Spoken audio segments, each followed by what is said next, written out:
at the edge of the Sahara, where the wind moves like a slow animal over stone, sand, and dry grass.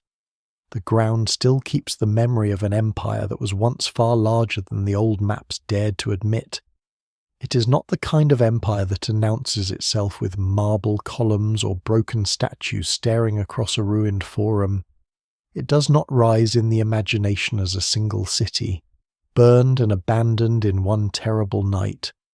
Its traces are quieter, spread across distances so wide that for a long time they seemed impossible to belong to one story. A scatter of ancient settlements, a line of caravan tracks worn into earth, gold dust moving north, salt slabs moving south, iron tools, beads, pottery, burial mounds, ruined walls, praise songs, Arabic chronicles, and oral memories that hold the shape of power even when names blur at the edges. What survives in the record suggests not a small kingdom hidden in the desert's shadow, but a vast political world whose reach stretched across landscapes that many outsiders once imagined as empty. The mystery begins with scale. For generations, historians spoke of great African empires, but often in careful, limited terms, as though their size had to be proven inch by inch, while other ancient powers were granted grandeur by default. Yet the more scholars examine the evidence, the harder it becomes to keep this lost empire small. Its influence appears in places separated by forests, rivers, desert margins, and long belts of savanna. Its wealth was felt in markets far beyond Africa. Its rulers controlled, or at least shaped, some of the most valuable trade routes of the medieval world, and still, the evidence remains incomplete. There are no royal archives waiting neatly beneath the dust, no complete census, no official map drawn by the empire itself. There are only fragments, and the fragments keep pointing outward. Imagine standing before a caravan before dawn. The air is cold, colder than the bright desert day would lead anyone to expect. Camels kneel with their legs folded under them, groaning as loads are tied against their sides. Salt from the desert, heavy and pale, is bound into slabs. Leather bags carry grain, cloth, copper, and other goods whose worth changes with every mile. Somewhere far to the south, in lands of river valleys and gold fields, traders wait for what the desert can provide. Somewhere far to the north, in cities linked to the Mediterranean and the wider Islamic world, gold from West Africa helps mint coins, fund courts, and fill treasuries. Between these worlds stands an empire powerful enough to tax movement, protect roots, command loyalty, and turn geography into authority. Before we go deeper, take a moment to like the video and subscribe if this is the kind of history and mystery you enjoy. Because this story is not only about a vanished power, it is about how history itself can shrink a civilization when the evidence is scattered, when outsiders misunderstand what they see, and when the largest structures of power are not always built in stone. The empire at the centre of this story belongs to the deep history of West Africa, a world where political power grew not from isolation but from connection. It rose between ecological zones, where the Sahara did not function only as a barrier but as a dangerous road. To the north lay desert and the caravan cities beyond it. To the south lay gold-bearing regions, agricultural lands, forests, rivers, and communities with older traditions of settlement and exchange. Between them stretched the Sahel, a band of grassland and scrub that could seem fragile, even harsh, but was perfectly placed to become a hinge between worlds. Whoever mastered that hinge could become rich. Whoever held it long enough could become imperial.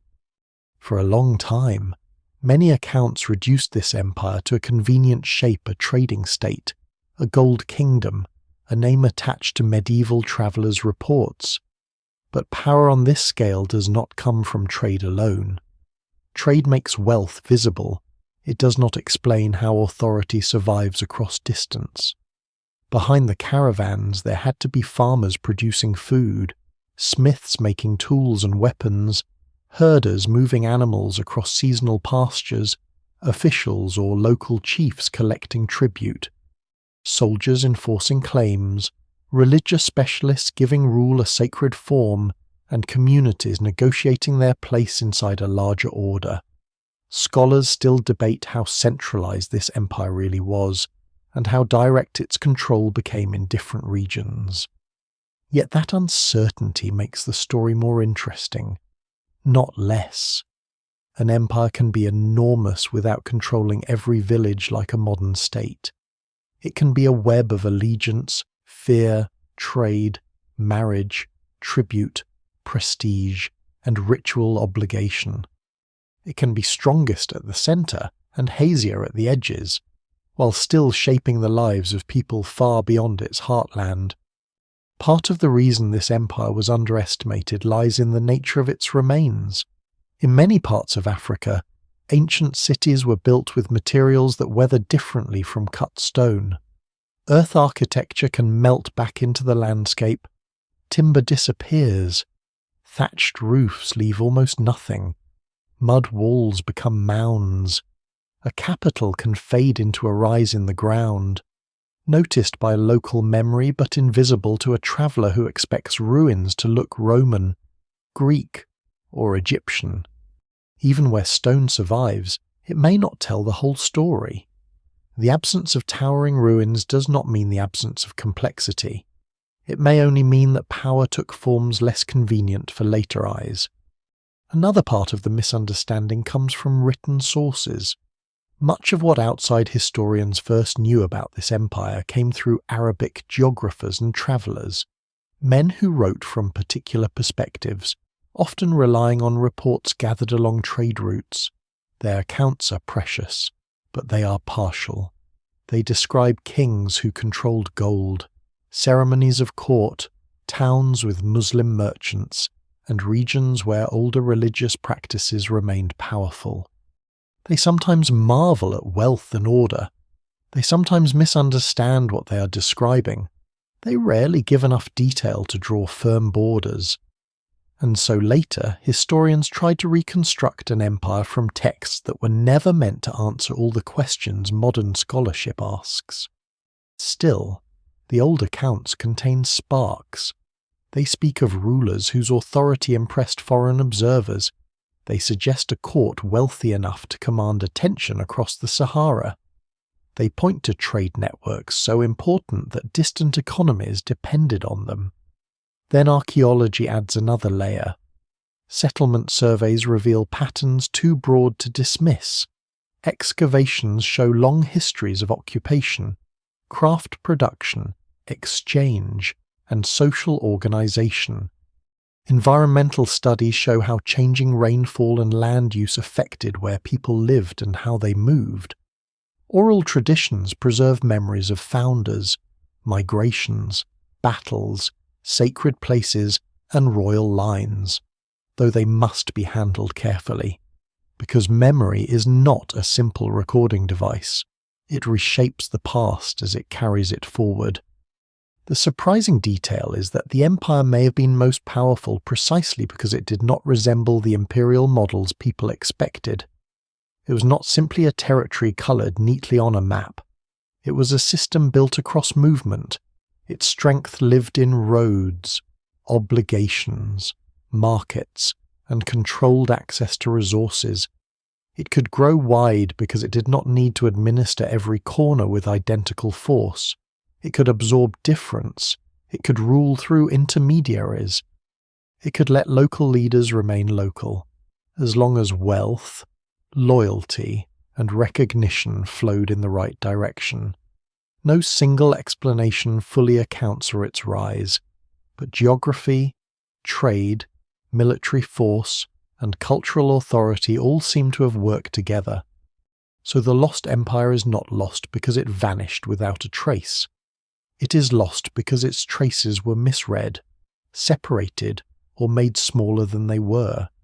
It survives in the routes that crossed the Sahara, in gold that changed hands across continents, in place names, in ruins softened by weather, in stories passed down through generations, and in the patient work of archaeologists who understand that an empire does not have to look familiar to be real. The deeper one looks, the more the outline expands. What first seemed like a kingdom becomes a world. What seemed like silence becomes evidence waiting for the right questions. And beneath the dust, the old scale of African power begins to return. The empire rises because the land makes certain kinds of power possible. It is tempting to imagine the Sahara as an ending, a hard northern wall of heat and emptiness, and the forest lands farther south as a separate world of rivers, shade, and rain. But between those extremes lies a long and changeable corridor, neither desert nor forest, where people learn to live with uncertainty.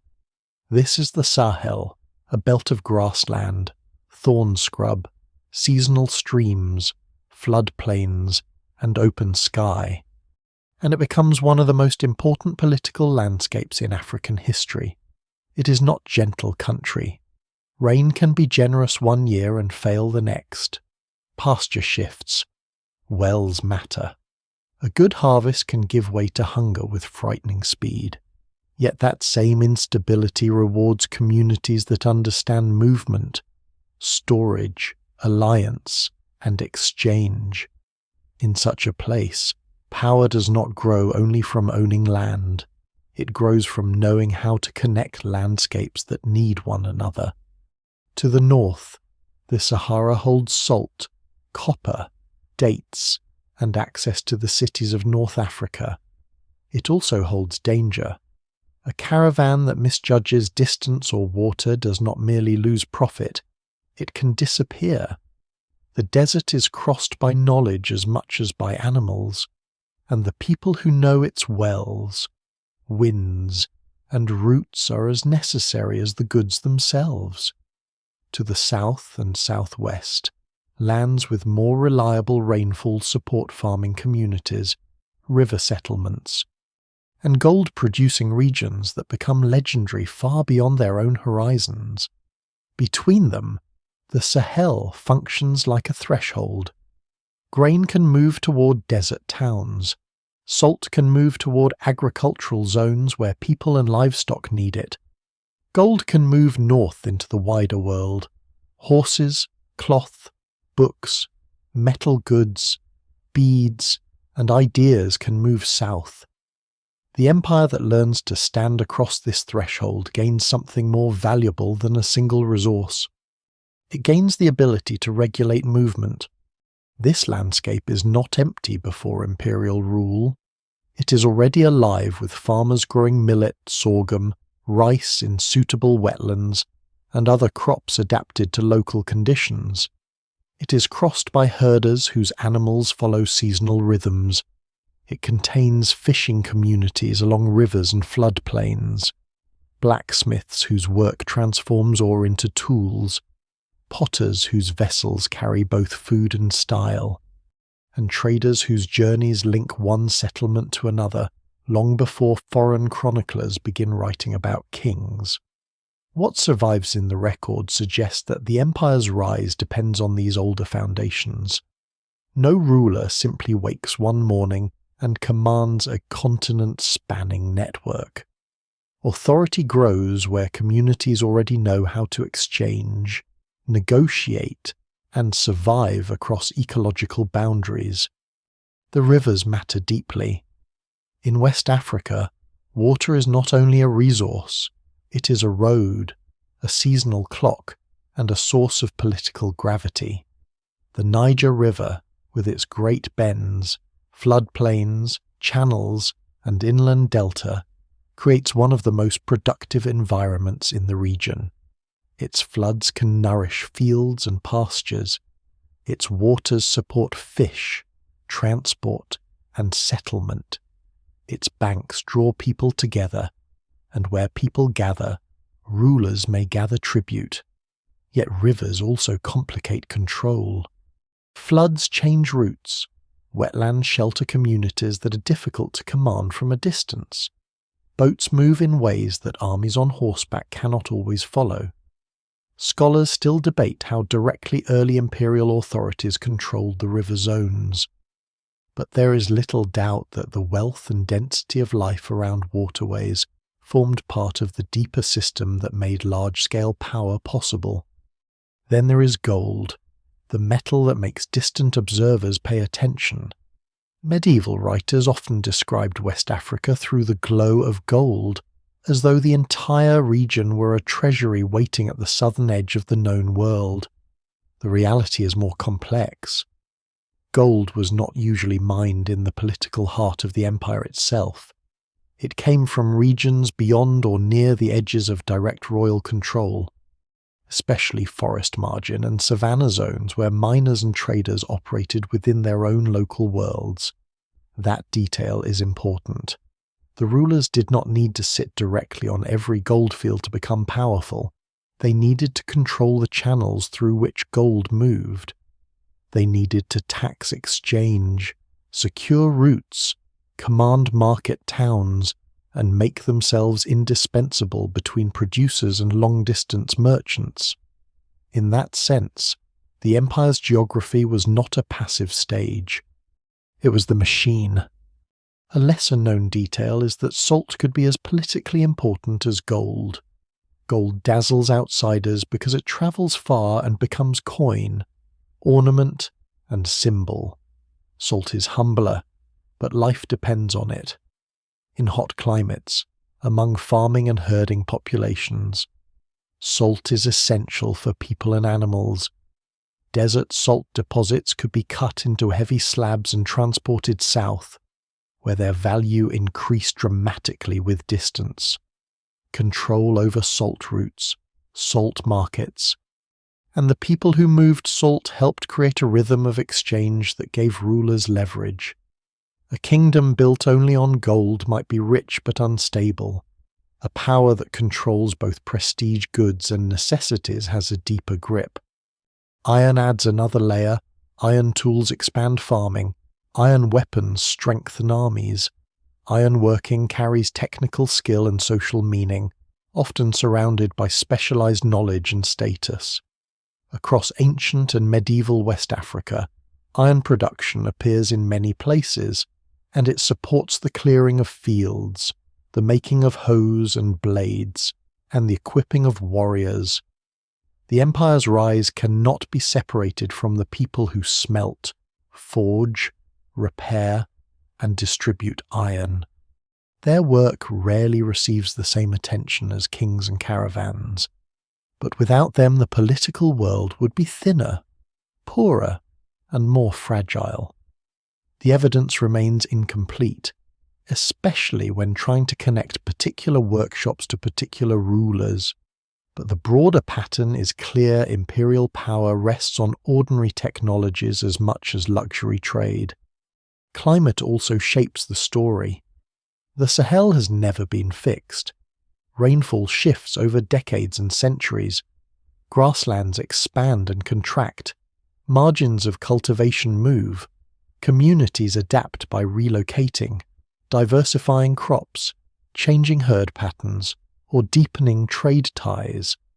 A ruler who can protect movement and store wealth during difficult years gains legitimacy. A ruler who fails during drought may lose it.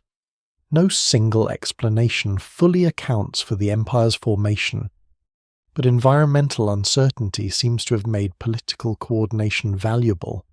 In a world where local abundance and local shortage can exist side by side, exchange becomes survival, and whoever can organize exchange becomes powerful. The landscape also shapes military strength. The open savanna favors mobility, especially once horses become important in Sahelian warfare and prestige. Horses do not thrive equally everywhere in West Africa, especially in wetter zones where disease can be devastating, but in the drier savanna they become symbols and instruments of authority. Mounted forces can move quickly, intimidate rivals, and patrol routes, yet cavalry alone cannot build an empire. It must be fed, supplied, and tied to political purpose. Horses create reach, but roads, wells, tribute systems, and local alliances give that reach meaning. This is why the empire's size surprised later historians. Its foundations were not concentrated in one monumental capital that could be excavated and measured like a buried palace complex. They were spread through a living geography. The empire was built from ecological contrast desert salt and southern gold, river grain and pastoral mobility, iron villages and caravan towns, sacred authority and market taxation. It rose where different worlds touched, and it grew because it made those worlds depend on one another through channels it could influence. At its heart was not emptiness, but connection. Seen this way, the land stops being background. It becomes the first architect of empire. The dunes, grasslands, rivers, wells, fields, and gold routes all press human communities toward exchange, and exchange presses some communities toward hierarchy. A ruler who commands only warriors may win battles. A ruler who commands movement can shape history. And somewhere in this wide zone between desert and forest, a political order begins to expand beyond the scale that earlier generations expected, leaving behind a question that still pulls at the edges of the map. How large can an empire become when its real borders are not walls, but roots? Long before the empire has a name that foreign writers can record, the region already carries the habits of power. Villages do not wait for kings to invent order. Farmers know the patience of seed and rain. Herders know the discipline of distance. Traders know which paths are safe, which wells are unreliable, which local leaders expect gifts before strangers may pass. Metalworkers know how to turn stone and fire into tools that change the strength of a field and the reach of a warrior.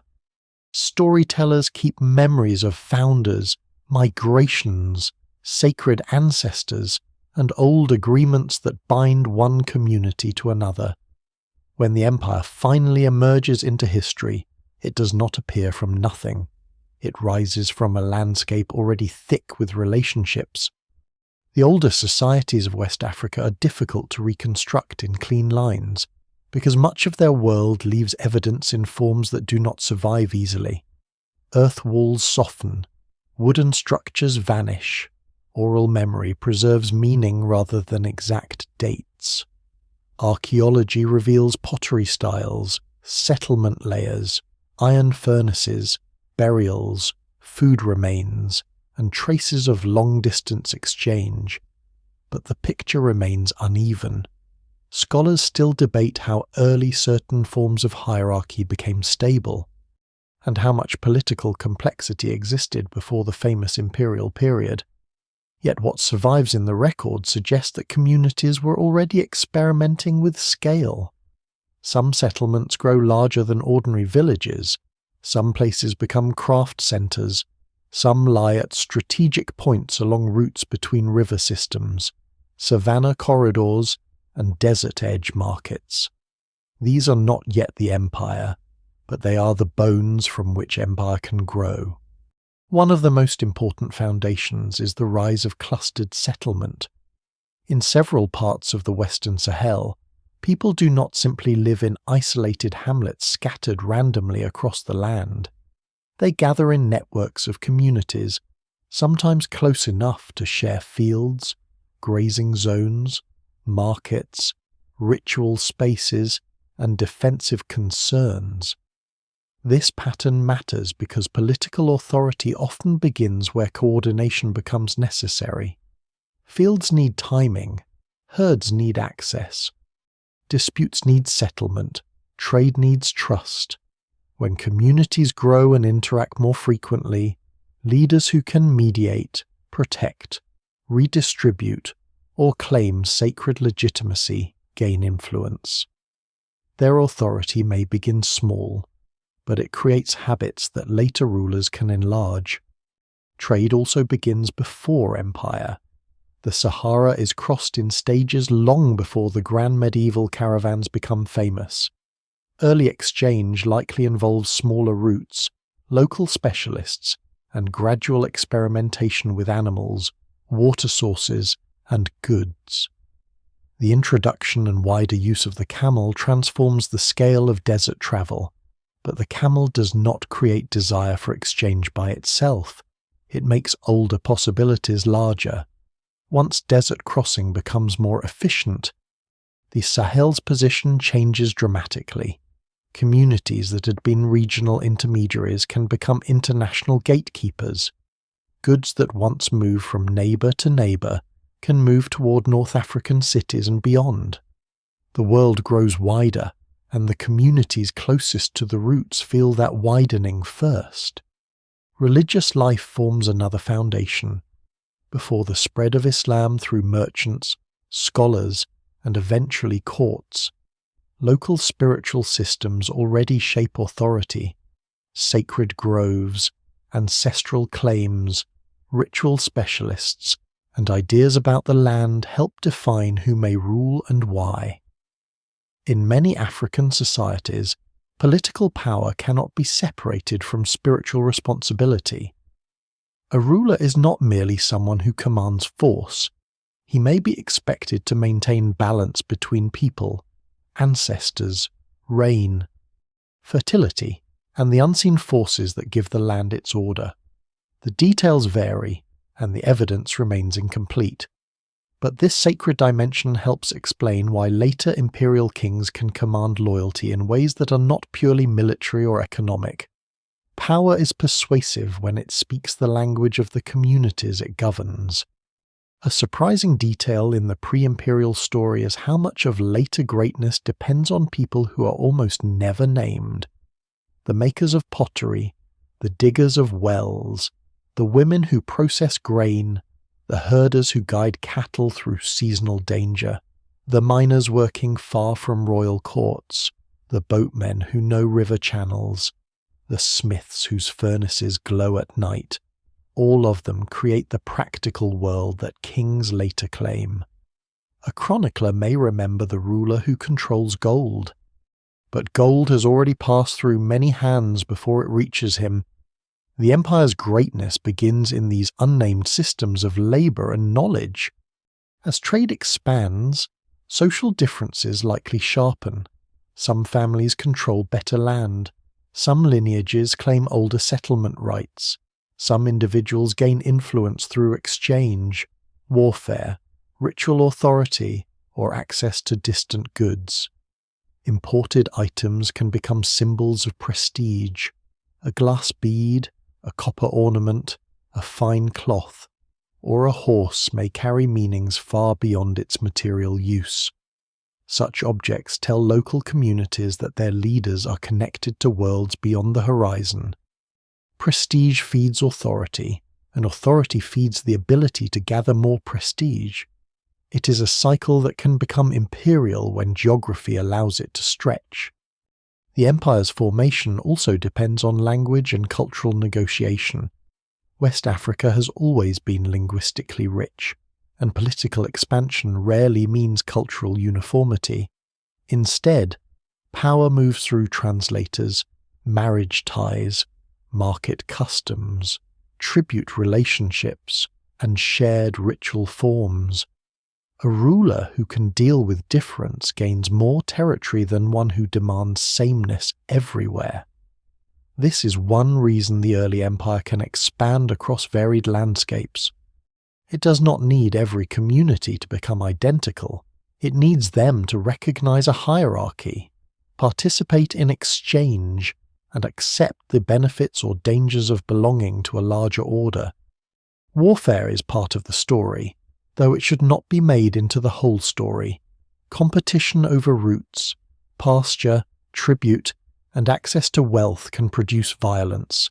Fortified sites, oral traditions of conflict, and later accounts of conquest suggest that force matters. Yet conquest without administration fades quickly.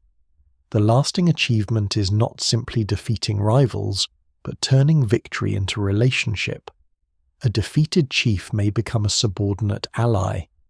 A trade town may keep its merchants while paying dues. A sacred place may be respected rather than destroyed. The empire grows where domination and negotiation work together.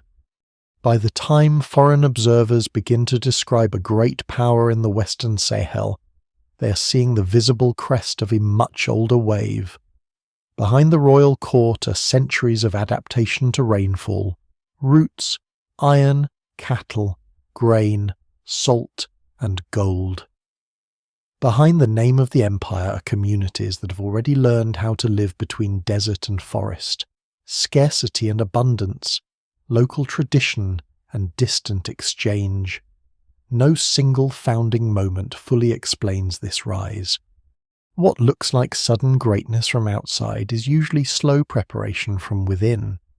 The deeper mystery, then, is not simply how a lost empire became bigger than historians expected.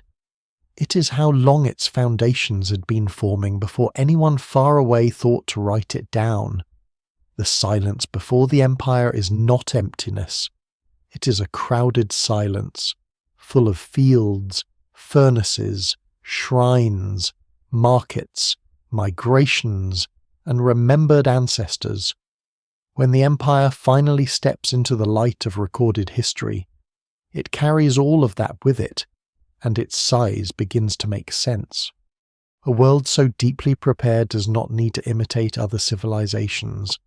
It has already invented its own road to power. The cities of this empire do not always look like cities to eyes trained by stone ruins. They rise from earth, timber, packed clay, thatch, courtyards, market spaces, storage pits, workshops, and compounds arranged by family, craft, status, and need. When they decay, they do not leave a skyline of broken columns. They sink back into the ground as mounds, stains, pottery scatters, furnace remains, buried floors, and subtle changes in soil.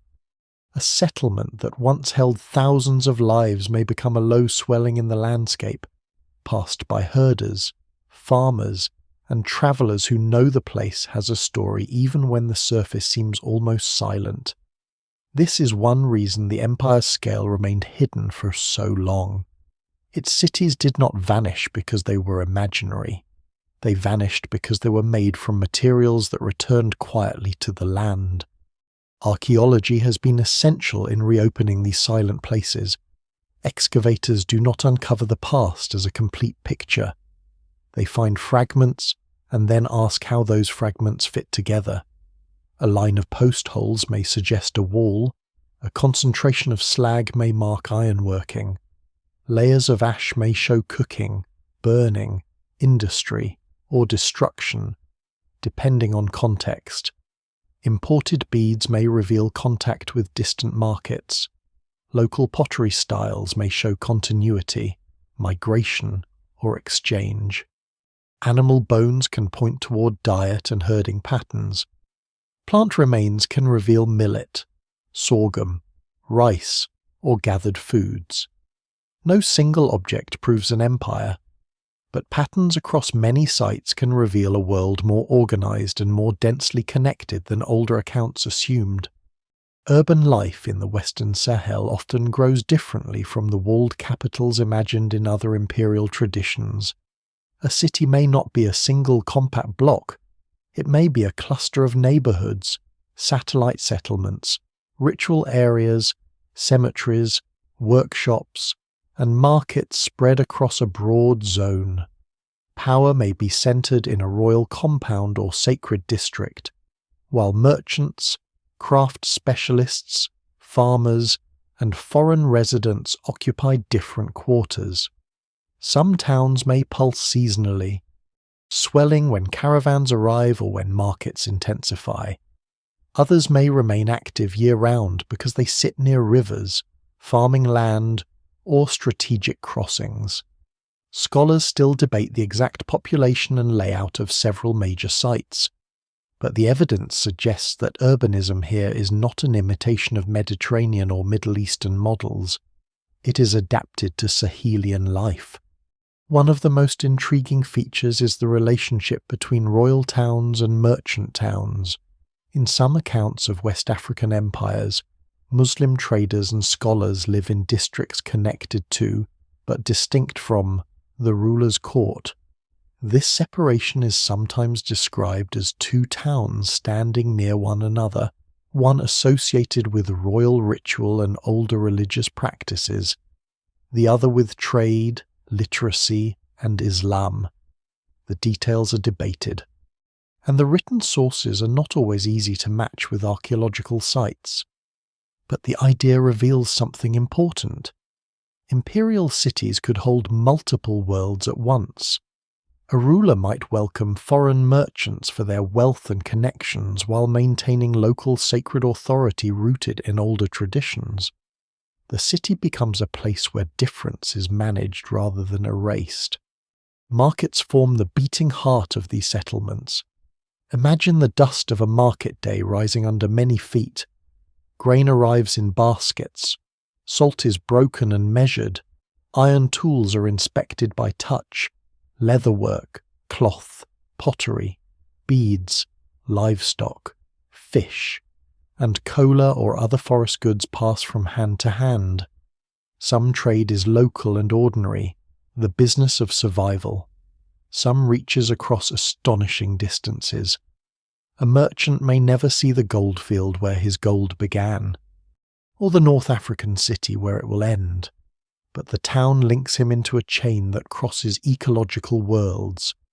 What survives in the record suggests that imperial power depends on these towns not merely as places of residence, but as instruments of coordination. Architecture, even when made of earth, can express hierarchy. A larger compound, a raised platform, a more carefully plastered wall, a controlled entrance, or a protected storage area may indicate status. In regions where mud brick or banco construction is used, buildings require maintenance. Walls must be repaired after rain. Plaster must be renewed. This constant care creates a living architecture, one that depends on community labour and social organisation. It also means ruins can disappear quickly when maintenance stops. The absence of monumental stone therefore says less about the absence of authority than about the materials through which authority chose to live. A lesser-known detail is that some of the most revealing evidence comes from trash. Middens, broken pots, food waste, slag heaps, discarded beads, and everyday debris can tell a more honest story than royal praise. Trash shows what people ate, made, imported, repaired, and threw away. It shows changing diets, craft specialization, and trade intensity. It can reveal whether a settlement was growing, shrinking, or shifting its economic role. A king may claim glory, but a rubbish heap remembers routine. In these ordinary remains, archaeology finds the empire's hidden body. The cities also reveal social complexity. Craft workers may cluster in particular zones, not only for convenience but because certain skills carry social identity. Iron workers, potters, leather workers, weavers, and builders all contribute to urban life, and some may belong to hereditary specialist groups. Women's labour is central to food production, processing, household economies, and market exchange, though it is often harder to see directly in the archaeological record. Children appear indirectly through small objects, domestic spaces, and the scale of household life. The evidence remains incomplete, but it is clear that imperial society was not only kings and caravans. It was a dense world of makers, sellers, farmers, ritual figures, servants, dependents, nobles, strangers, and negotiators. Defensive needs also shape settlement. Some towns may be placed for visibility, access to water or control of movement. Others may use walls, ditches, or natural barriers. But defense in the Sahel is not only about fortification, it is also about alliance. A town protected by imperial authority may be safer for merchants. A market under a ruler's peace can attract people who would avoid a lawless route. This kind of security is a form of infrastructure. It leaves fewer physical traces than a stone fortress, but it may be just as important. The problem for historians is that many major centres remain difficult to identify with certainty. Names in medieval texts do not always map neatly onto ruins in the ground. Rivers shift, settlements move. Later towns may cover earlier ones. Oral traditions may preserve a name but relocate its meaning. Colonial-era assumptions distorted interpretation, and even modern research must work with limited excavation, funding, preservation, and access. Scholars still debate the locations and roles of some capitals and regional centres, yet the broad picture has become harder to deny. The empire was supported by a network of settlements far more extensive than once imagined. These cities behind the silence are not mute anymore. They speak through fragments, through the chemistry of soil, through charcoal dated in laboratories, through pottery shapes repeated across distance, through imported objects that should not be there unless roots were active and people were moving. Their message is gradual but powerful. This empire was not a loose legend built from gold dust and travellers' exaggerations. It had towns, labour systems, markets, sacred centres, and political spaces capable of holding together a wide world. The old landscape may look quiet now, but beneath it lies the urban memory of a civilization that knew how to build with earth, rule through connection, and leave behind traces subtle enough to be ignored until someone learned how to read them. Gold gives the empire its legend, but gold alone does not explain its power. The old story is easier to tell if everything shines kings sitting on treasure, caravans crossing the Sahara for metal so abundant that distant writers imagine it almost pouring out of the land.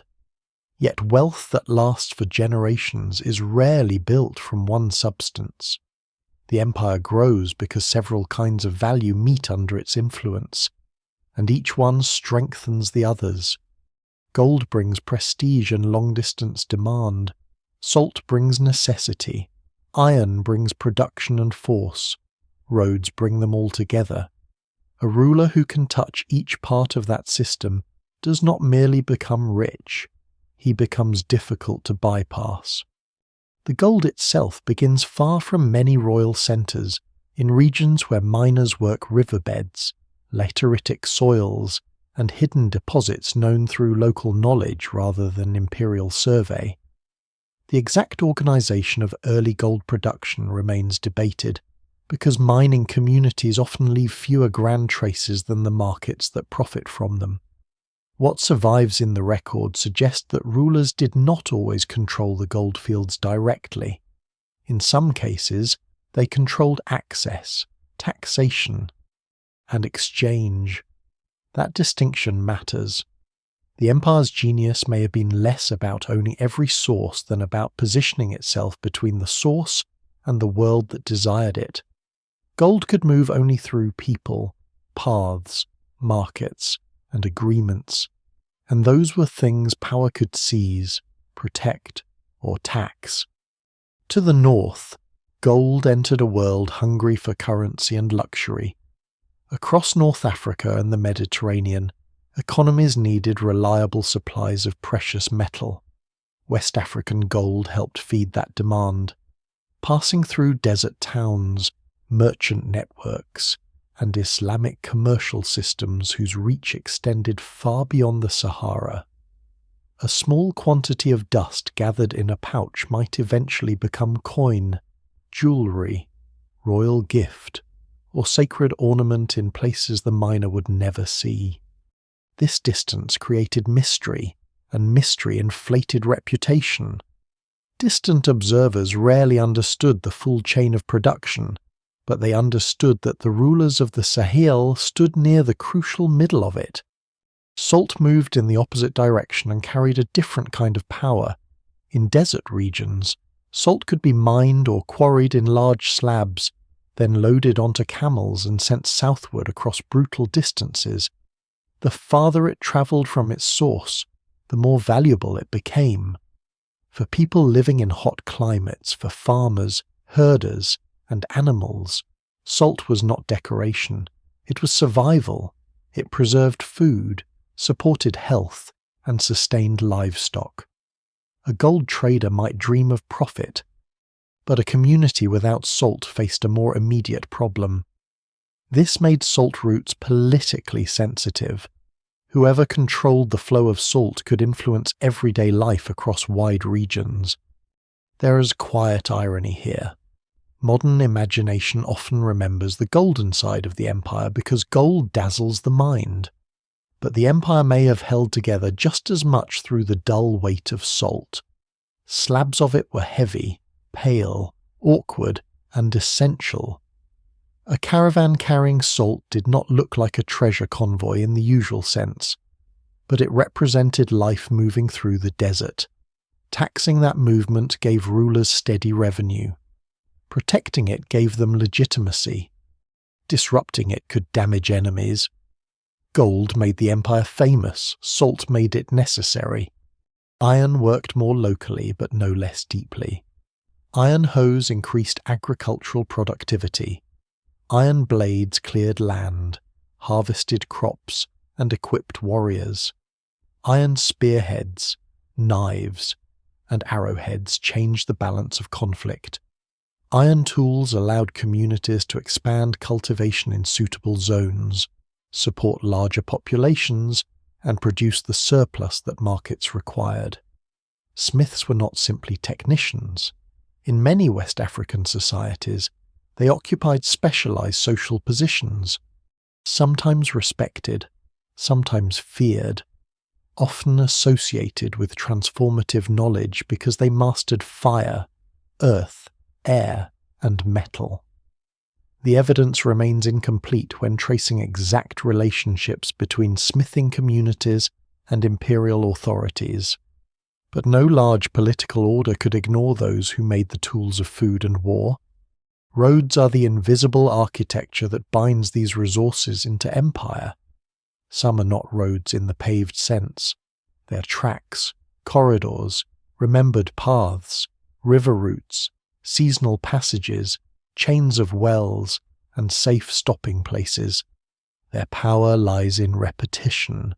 A path becomes reliable because people use it, defend it, mark it with stories, and connect it to markets. Caravans require predictable stages. Traders need to know where they can find water, fodder, protection, and exchange. The empire's reach follows these lines of movement. Its true skeleton is not a wall around territory, but a set of routes across which authority can travel. The caravan itself is a political organism. It contains merchants, guides, guards, animal handlers, interpreters, servants, religious figures, and sometimes envoys. Its movement requires credit, trust, planning, and negotiation with powers along the way. Goods do not simply move, they are permitted to move. Every stop can involve tolls, gifts, information, and risk. A powerful empire can reduce uncertainty by enforcing order across stretches of the route. That order is profitable enough that merchants may accept taxation as the price of safety. No single explanation fully accounts for the empire's wealth, but security along trade corridors must have been one of its great advantages.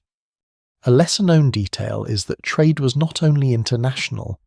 The spectacular trans-Saharan exchange often receives attention, but regional trade may have mattered even more for daily life. Grain from farming zones, fish from rivers, livestock from pastoral communities, pottery, leather, textiles, wood, Cola or forest products, and metal goods circulated within West Africa itself. These networks fed towns, supplied courts, and linked communities that never dealt directly with desert merchants. The empire's wealth therefore rested on layers of commerce. At the top were gold and long-distance prestige goods. Beneath them were the ordinary exchanges that kept people alive.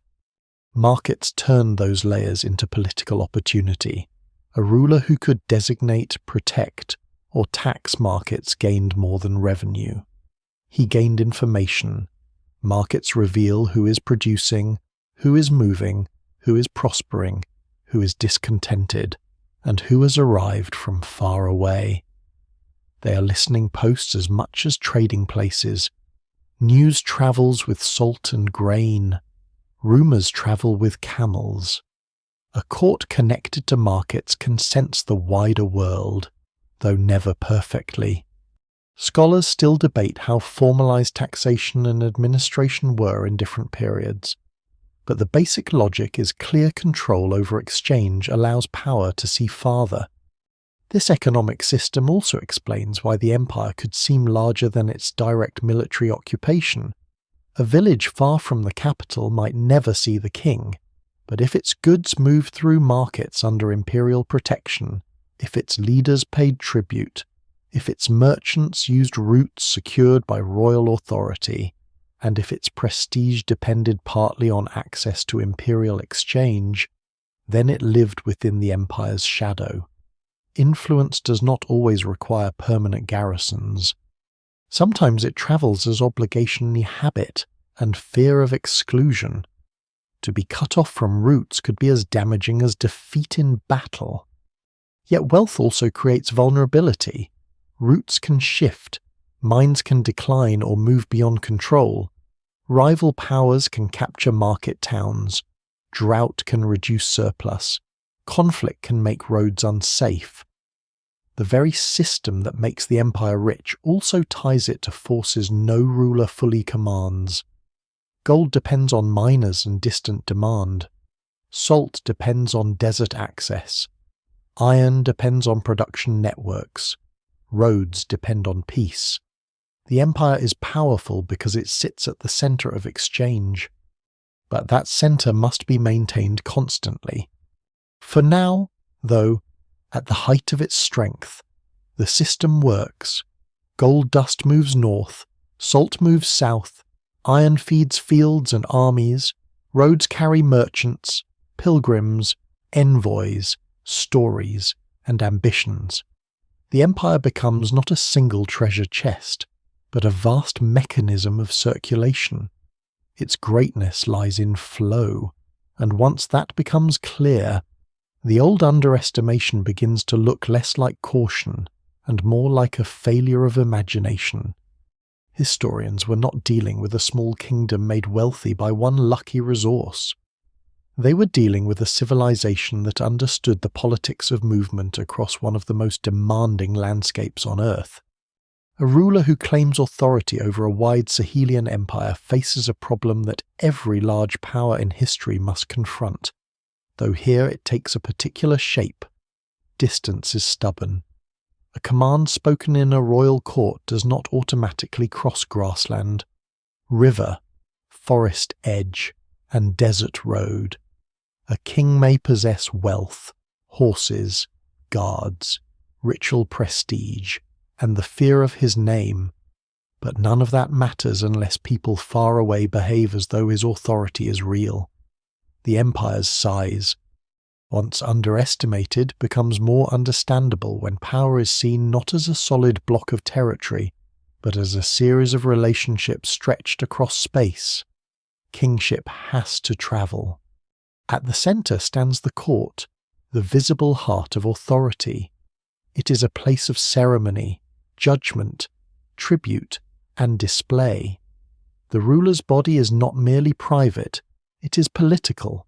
How he appears, who may approach him, what objects surround him, which specialists serve him, and how wealth is distributed all help create the impression that rule is more than ordinary leadership. In many Sahelian traditions, kingship carries a sacred dimension. The ruler is expected to stand between the human community and deeper forces connected to land, ancestors, fertility, and cosmic balance. Even where Islam becomes important in trade towns and royal diplomacy, older forms of legitimacy do not simply disappear. The court can hold several languages of power at once. This blending is one of the most important features of imperial authority. Muslim merchants and scholars may value literacy, law, prayer, and connection to the wider Islamic world. Local communities may value ancestral sanction, ritual protection, and older sacred obligations. A successful ruler can draw from both without fully belonging to only one. Scholars still debate the precise religious identities of particular kings and courts, especially because outside writers often described what they understood best and passed quickly over what they did not.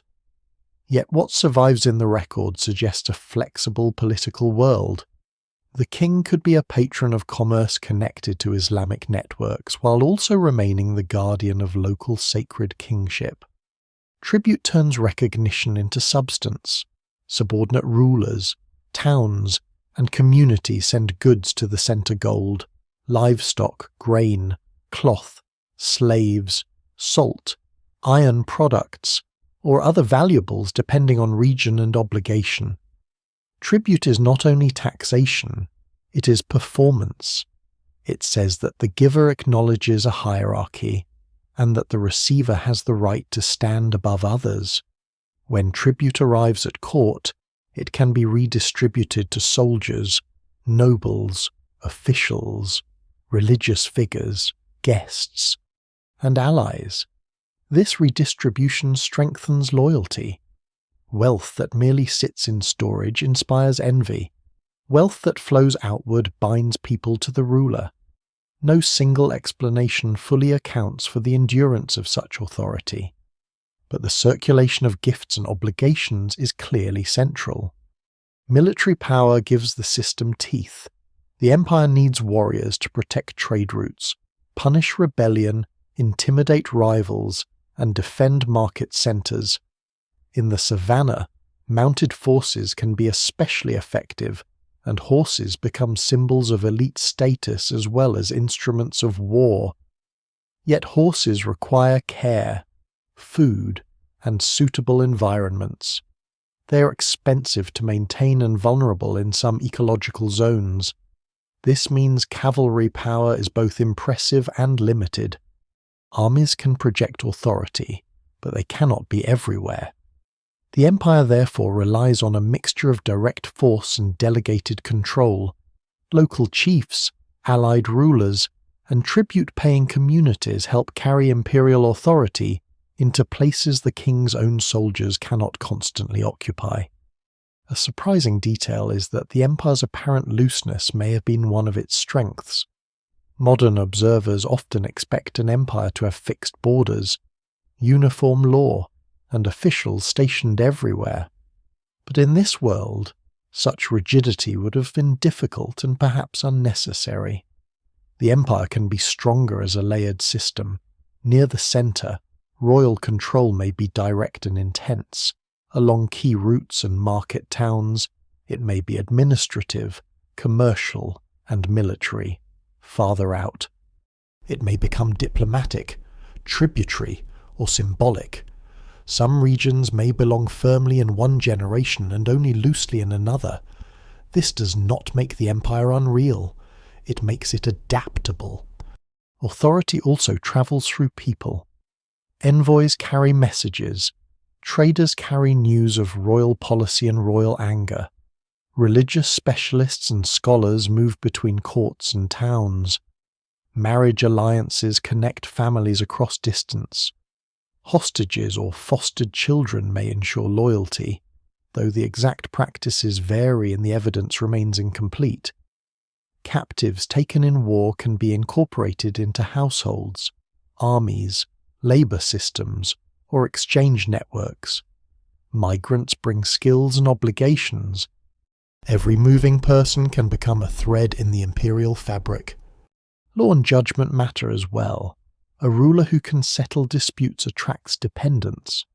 Merchants especially need predictable systems for resolving conflict, enforcing contracts, and protecting property.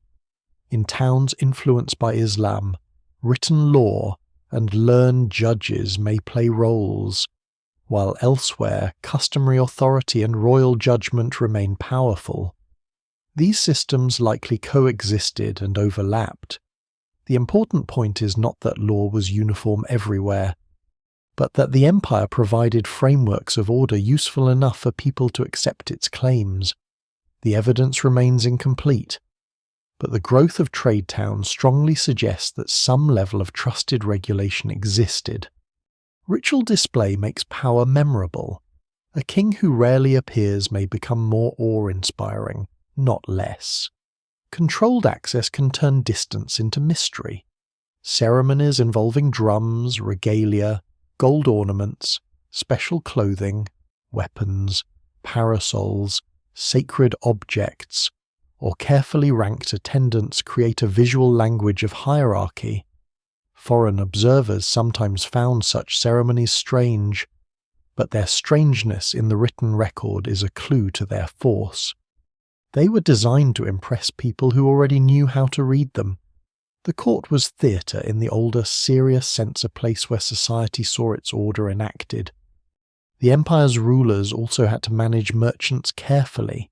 Long-distance traders were valuable because they brought wealth, information, literacy, and connections to far markets.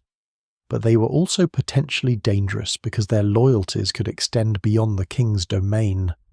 A wise ruler protects them, taxes them, and keeps them close without allowing them to dominate the court completely. This balance appears in the separation of merchant quarters from royal spaces, in the coexistence of different religious communities, and in the careful control of gold's movement. Scholars still debate the details, but the pattern suggests political intelligence rather than simple openness. At the far edges, kingship may have been felt more as reputation than daily administration. A local leader might invoke the great king's name to strengthen his own authority. A merchant might choose a route because it falls under imperial protection. A rival might hesitate because attacking a small settlement could bring punishment from a larger power. In this way, the empire grows through expectation. People act as though the king's reach is long, and by acting that way, they help make it longer. Such authority is never effortless. Every year, loyalty must be renewed, tribute must be collected, roads must remain safe, courts must display abundance, armies must remain credible, sacred legitimacy must survive drought, defeat, and succession. A ruler's death can shake the whole structure. A weak heir can invite rebellion. A failed harvest can turn tribute into resentment, still at its height. This system allows kingship to stretch across distances that once seemed implausible to historians looking only for stone monuments or written bureaucracies. The empire is therefore bigger than expected because its power is not confined to the places where royal officials sleep. It lives in tribute routes, market rules, sacred recognition, cavalry patrols, marriage ties, fear, admiration, and the practical desire for safe exchange. Its borders are not lines but gradients. Its centre is not only a capital, but a court whose authority radiates through people and goods, and across the vast spaces between desert and river, between goldfield and salt mine. The king's presence moves in forms that do not fossilize easily, but once shaped the lives of thousands upon thousands who may never have seen his face. The empire does not grow in isolation. Its power becomes visible because the wider world begins to feel its weight, first through goods, then through rumour, then through written accounts made by people who stand far beyond its heartland and try to describe what they can only partly understand. Across the Sahara, Merchants, scholars, travellers, and geographers speak of a great African ruler near the source of gold. The details shift from one account to another, and scholars still debate how much these writers saw directly and how much they repeated from informants. But the pattern is unmistakable. Somewhere beyond the desert, there is a political order strong enough to command trade, impress outsiders, and make distant economies pay attention. The Sahara, from a distance, can look like a blank space between civilizations. In reality, it is a difficult sea of land, crossed by people who understand its islands of water. Caravans move through it with the same seriousness that ships cross open water. They depend on timing, guides, animals, and knowledge passed down through generations. Towns on the desert edge become ports without waves. Goods arrive, wait, are repacked, taxed, guarded, and sent onward. The empire's connection to North Africa grows through these desert ports, and every successful crossing makes the world a little smaller. North African merchants are drawn south by gold, but they bring much more than goods. They bring scales, contracts, commercial habits, religious ideas, literacy, law, stories of distant rulers, and news from cities linked to the Mediterranean and the Middle East. They bring cloth, copper, horses, glass beads, books, and luxury items whose value is partly material and partly symbolic. In return, they carry away gold, ivory, hides, slaves, and other products of the southern lands. What survives in the record suggests that these exchanges did not erase local systems. Instead, they created zones of contact where African rulers could adopt what was useful while preserving forms of authority already rooted in the land. Islam enters this world first not as an army of replacement, but as a network. Merchants pray, read, write, judge disputes, and form communities in trading towns. Scholars bring texts and prestige. Literacy becomes a tool of memory and administration, though oral systems remain powerful. A Muslim merchant quarter might exist near a royal town without absorbing it completely. The ruler may use Muslim scribes or welcome Islamic scholars while still performing rituals expected by non-Muslim subjects. This layered religious landscape often confuses outsiders, but it is not confusion inside the empire, it is political balance. No single explanation fully accounts for how belief and power interacted, yet the evidence points toward coexistence, negotiation, and selective adoption rather than a sudden clean break. The empire's reputation also travels through money. West African gold does not stay West African for long. Once it enters trans-Saharan networks, it moves into mints, treasuries, jewellery workshops, and commercial circuits across a much wider world. Gold coins struck far away may carry no memory of the miners, traders, and rulers who made their metal available. But the connection is still there. A market in North Africa, a merchant in Cairo, a ruler in the Mediterranean. And a miner near a forest margin can become part of the same invisible chain. This is one of the strangest features of the empire's story. Its influence may appear in places where its name is not spoken. A lesser-known detail is that maps and geographical imagination were also shaped by these exchanges. Medieval writers tried to place West African powers within their understanding of the world, sometimes accurately, sometimes not. They described rivers in ways that could confuse the Niger with the Nile. They placed towns and kingdoms according to reports that had travelled through many mouths. They knew enough to be fascinated, not always enough to be precise. Their uncertainty later created problems for historians trying to match texts with landscapes, yet their attention itself is evidence. Distant scholars do not keep returning to a place unless it matters. The empire's rulers understood the value of foreign attention. A court that receives merchants from beyond the desert gains prestige at home.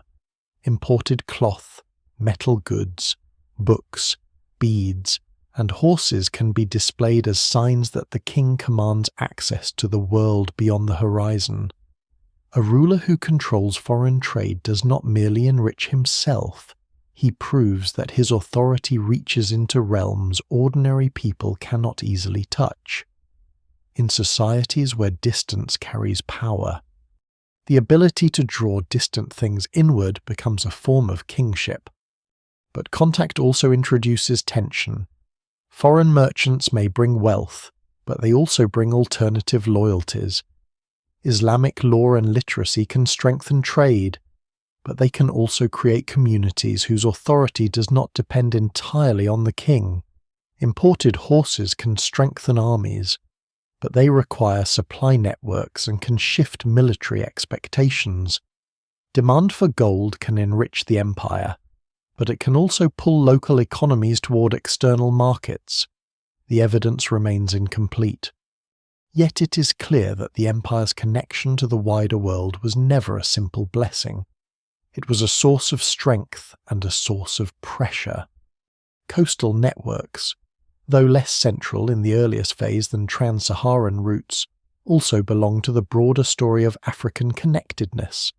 West Africa's rivers, forests, savannas, and Atlantic-facing zones were not sealed compartments. Goods and people moved along many paths, some local, some regional, some eventually linking to far wider systems. The empire's main fame came from desert trade, but its world was supported by southern and western networks that fed goods toward the Sahel. The gold that dazzled North African writers often began in regions beyond the desert-facing court, and the empire's ability to benefit from it depended on relationships reaching deep into African landscapes. Foreign descriptions often focus on spectacle, the king's wealth, the controlled access to gold, the order of the court, the presence of Muslim merchants, the scale of tribute. These details are valuable, but they can flatten the story if read alone. Outsiders saw what trade revealed. They did not always see the farmers who made surplus possible, the ritual authorities who legitimized rule, the women whose labor sustained households and markets, or the local chiefs whose cooperation gave the empire its breadth. The world came calling because of wealth, but wealth was only the visible surface of a much larger system. Still, this calling changed the empire. Once a state becomes part of long-distance networks, it can no longer live only by local rhythms.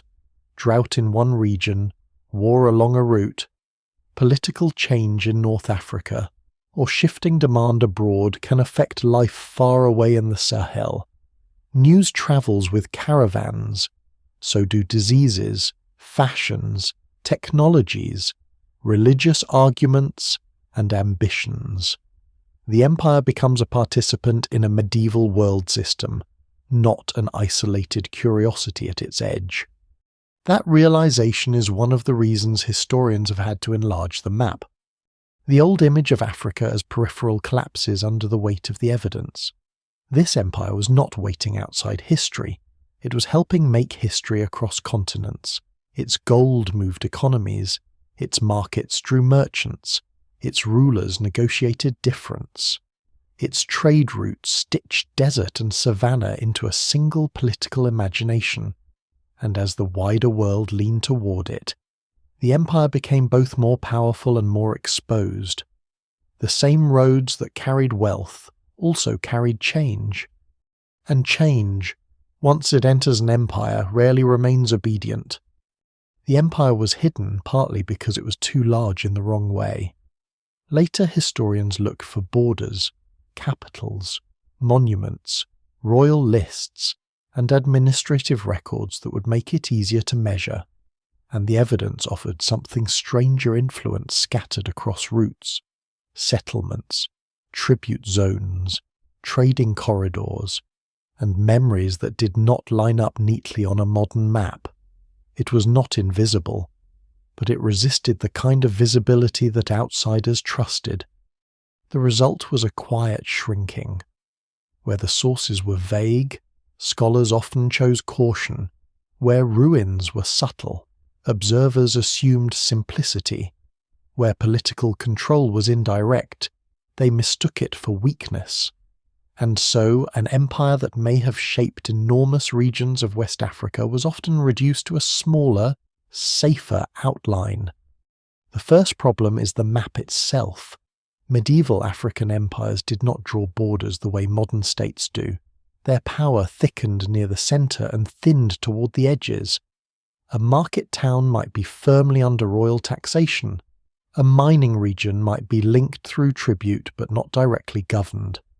A pastoral group might recognize the king in one season and avoid him in another. A distant chief might send gifts when the empire was strong and stop when it was distracted.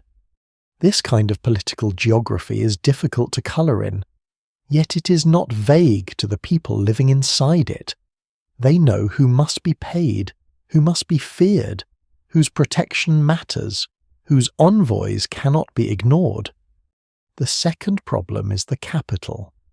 Historians have long debated the exact location and nature of some early imperial centres. Written sources preserve names, but names move through languages, memories, and manuscripts. A place described by a traveller may not match perfectly with any excavated site.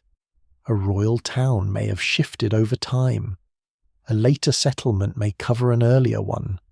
Earth-built architecture may have collapsed into forms that do not immediately announce themselves as royal. The evidence remains incomplete, and that incompleteness once encouraged smaller interpretations.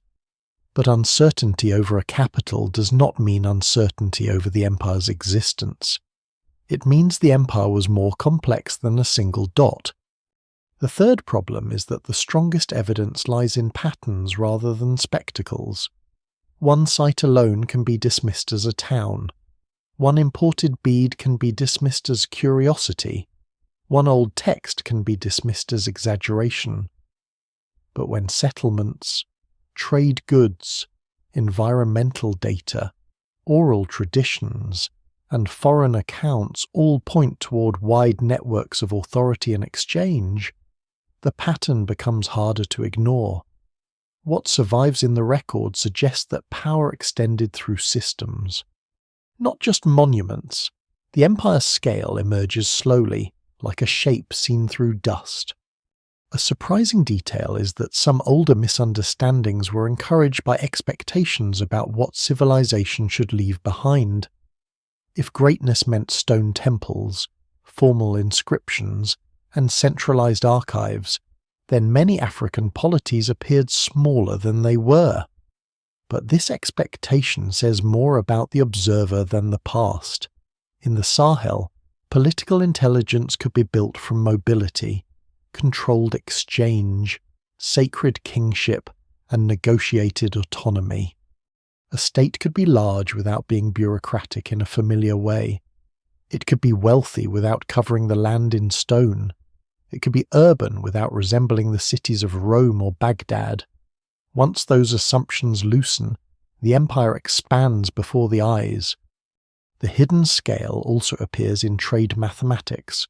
Gold moving north in significant quantities cannot be explained by a tiny court barely controlling its surroundings. The regularity of exchange implies protection, taxation, trust, and enforcement across long distances. Salt moving south in heavy loads requires organized routes and predictable demand. Iron production and agricultural surplus require dense local economies feeding larger systems. The empire may not have owned every mine or commanded every caravan directly, but it sat across the channels that made such movement reliable. That position alone suggests a power larger than the old minimalist picture. Arabic geographical writing adds to the puzzle. Some accounts describe royal wealth and authority in terms that seem grand, even astonishing. Later readers sometimes treated them with suspicion, assuming exaggeration. Suspicion is useful. Medieval writers could repeat rumours, misunderstand distances, or magnify wonder. But dismissing them too quickly creates another distortion. When independent strands of evidence support the general picture of a wealthy, organised, far-reaching state. The old descriptions deserve renewed attention. Scholars still debate details, but the broad claim that a powerful empire dominated major trade zones is no longer easy to shrink. Oral tradition complicates the matter in a different way. It preserves names, genealogies, migrations, battles, and sacred origins, but not always in chronological order. It may compress centuries into a few generations or attach symbolic meaning to historical events. For a long time, some outsiders treated oral history as unreliable simply because it did not behave like a written archive. That was a mistake. Oral tradition must be interpreted carefully, but so must written texts. Both remember and reshape. When oral memories align with archaeology, landscape, and external accounts, they can reveal continuities that written sources miss. The empire's hidden scale survives partly in these remembered geographies. Modern methods have enlarged the picture further. Survey archaeology looks beyond famous sites and asks how settlements relate across landscapes. Radiocarbon dating helps build chronologies where written dates are absent. Ceramic analysis traces cultural connections and local change. Studies of ancient environments reveal how rivers, rainfall, pasture, and cultivation shaped movement. Remote sensing can identify settlement patterns not obvious at ground level. None of these methods magically solves every problem, but together they change the question. Instead of asking whether the empire was as large as old texts seem to claim, scholars can ask how different kinds of power operated across different zones. This matters because an empire of roots can leave a misleading archaeological signature. A stone fortress marks one kind of control. A protected caravan corridor marks another. A royal tax on a market may leave only indirect traces more imported goods, larger settlements, richer craft zones, changes in consumption, and signs of intensified production. The absence of an official border post does not mean the absence of authority. In a world of movement, control may appear in the flow itself. The empire was also hidden by later history. Successor states rose, trade routes shifted, Islamic scholarship deepened in some cities, ecological pressures changed settlement, and eventually European colonial narratives imposed their own categories. By the time modern researchers tried to reconstruct the early empire, they were looking through layers of later transformation. Some sites had been reused, some memories had been absorbed into newer political traditions, some landscapes had changed. What looked like scattered evidence was partly the result of centuries of life continuing over the ruins. No single explanation fully accounts for why the empire was underestimated. It was a combination of fragile materials, incomplete texts, colonial bias, unfixed borders, archaeological difficulty, and the simple fact that African political systems did not always match imported models. But each new layer of evidence pulls against the old smallness. The empire becomes less like a lost city and more like a lost network, less like a kingdom on the edge of the desert and more like a vast zone of command, exchange, and influence. Hidden scale is still scale. A ruler does not need a modern border to shape history. A court does not need marble to command gold. A city does not need stone columns to organize thousands of lives. The empire was in plain sight all along, but it asked to be read on its own terms in paths, markets, tribute, memory, soil, and movement. Once read that way, the map changes, the blank spaces fill, the distances connect, and the lost African empire begins to look not like an exception, but like one of the great political achievements of the medieval world. Inside the empire, life is not lived at the scale of maps.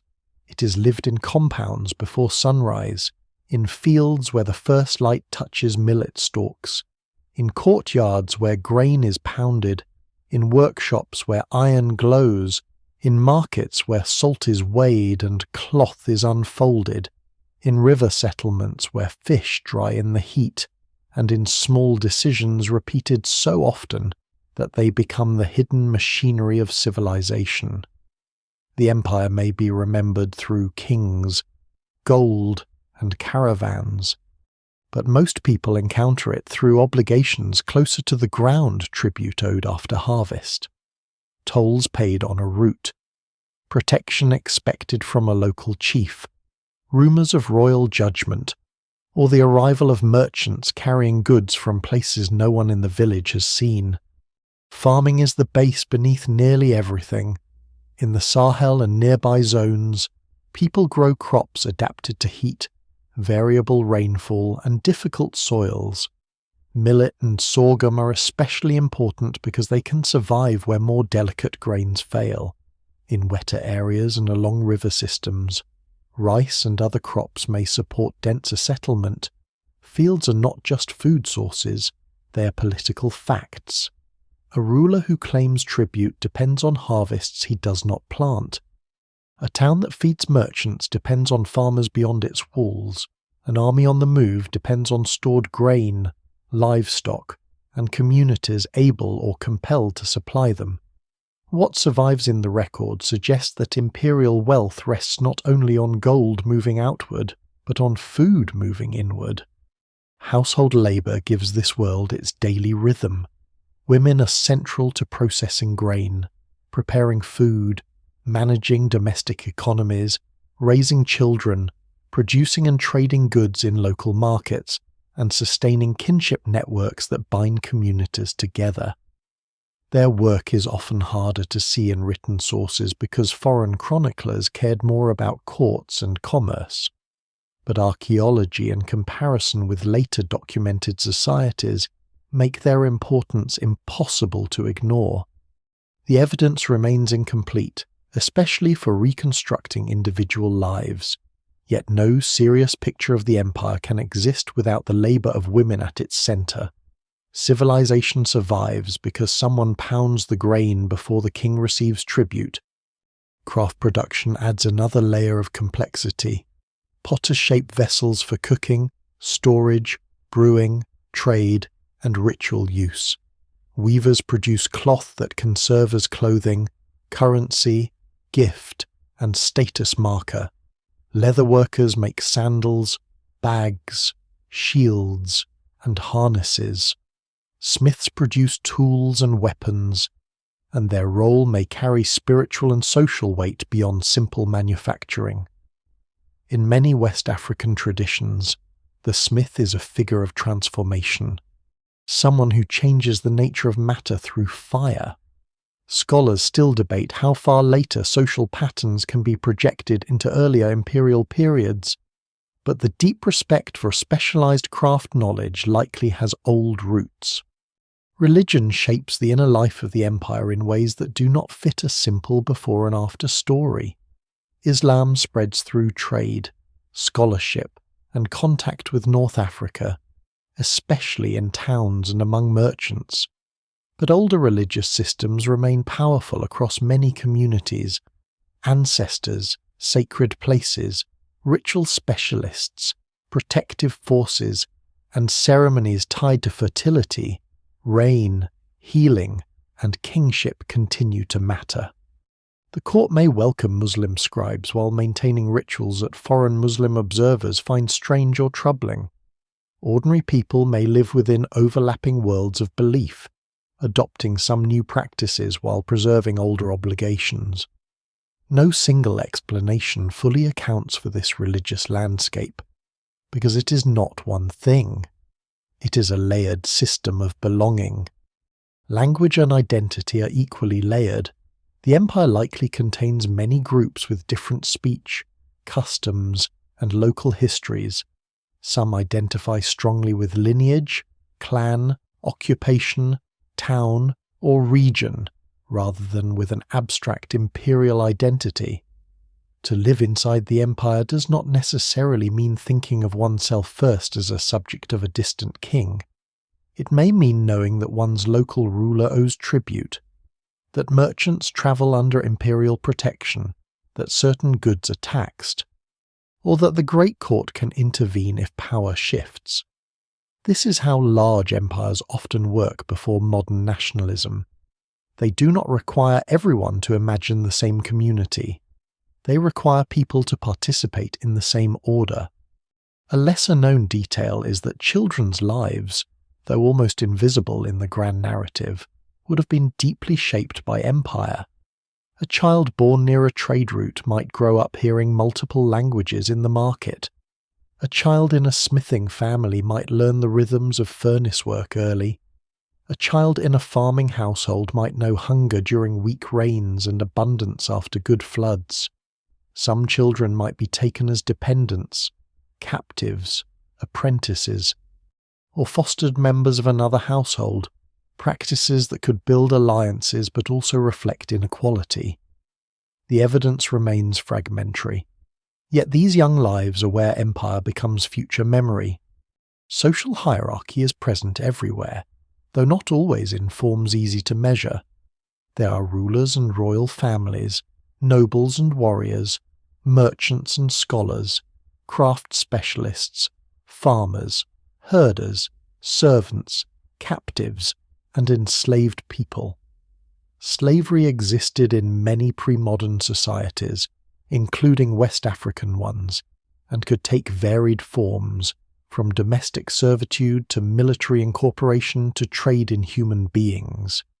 It is important not to flatten these histories into one model, but also not to soften them. Imperial wealth often rests on unequal power. Some people benefit from expansion, others are absorbed by it violently. The empire's greatness, like that of many ancient and medieval powers, carries human cost.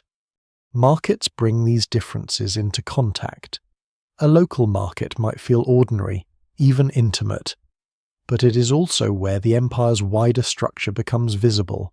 Imported beads or cloth signal long-distance exchange. Salt slabs show the desert's reach. Iron tools display specialized production. Gold may pass quietly, carefully, sometimes hidden from casual eyes. Livestock, grain, fish, pottery, and forest products reveal regional interdependence. Market rules may be enforced by local authorities connected to larger power. Disputes may be settled by elders, chiefs, judges, or officials depending on place and community. The market is where politics becomes practical. Urban households live differently from rural ones, but they remain tied to the countryside. Towns need food, fuel, water, building materials, and craft supplies.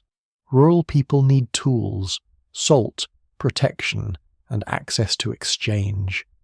The empire strengthens these connections, but it also makes them more demanding. A successful town draws resources from a wider hinterland. A growing court consumes more.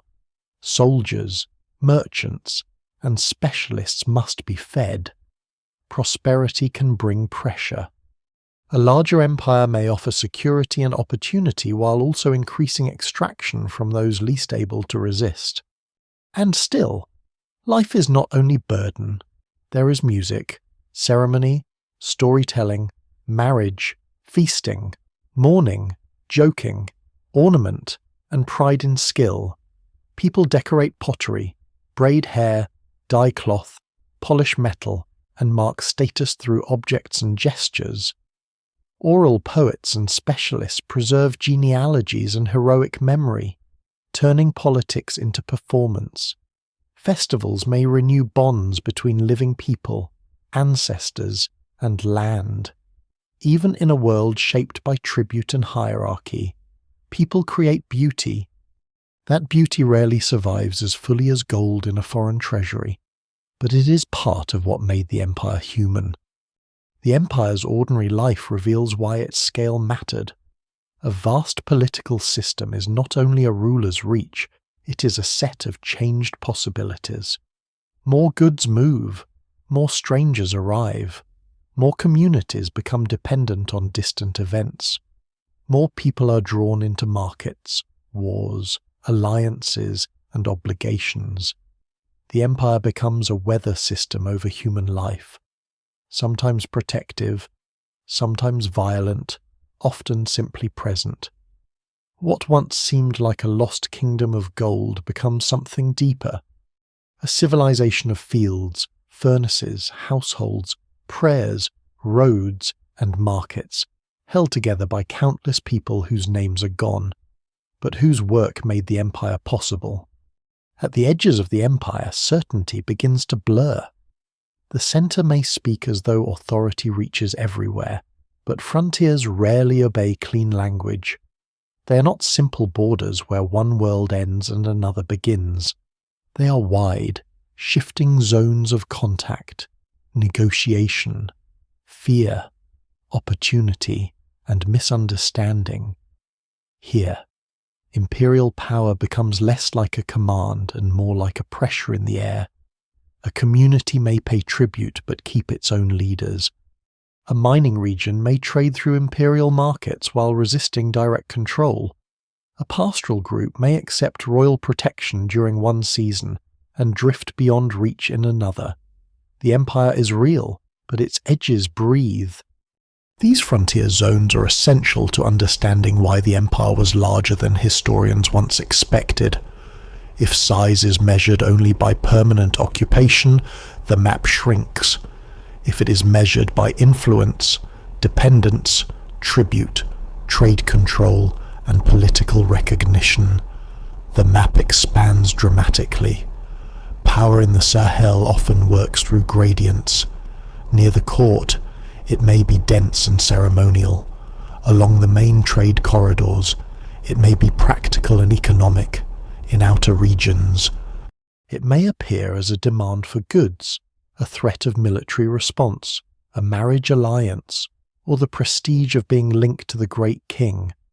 Scholars still debate how far direct rule extended at different moments, but the evidence suggests that the empire's outer reach mattered even when it was uneven. The gold zones show this clearly. Many gold-producing areas lay beyond the most stable core of imperial power, closer to forest margins and local communities with their own traditions, authorities, and guarded knowledge. Gold mining is not easily ruled from afar. The people who know where to dig, how to wash sediment, when to move, and how to keep sources hidden possess leverage of their own. Rulers may try to control gold by controlling markets, routes, and taxation rather than invading every mining settlement. This creates a frontier of wealth where imperial influence is strong but never absolute. The king's power depends on access, and access depends on negotiation. Pastoral frontiers create a different challenge. Herders move with animals, rain, pasture, and water. Their mobility makes them valuable and difficult to command.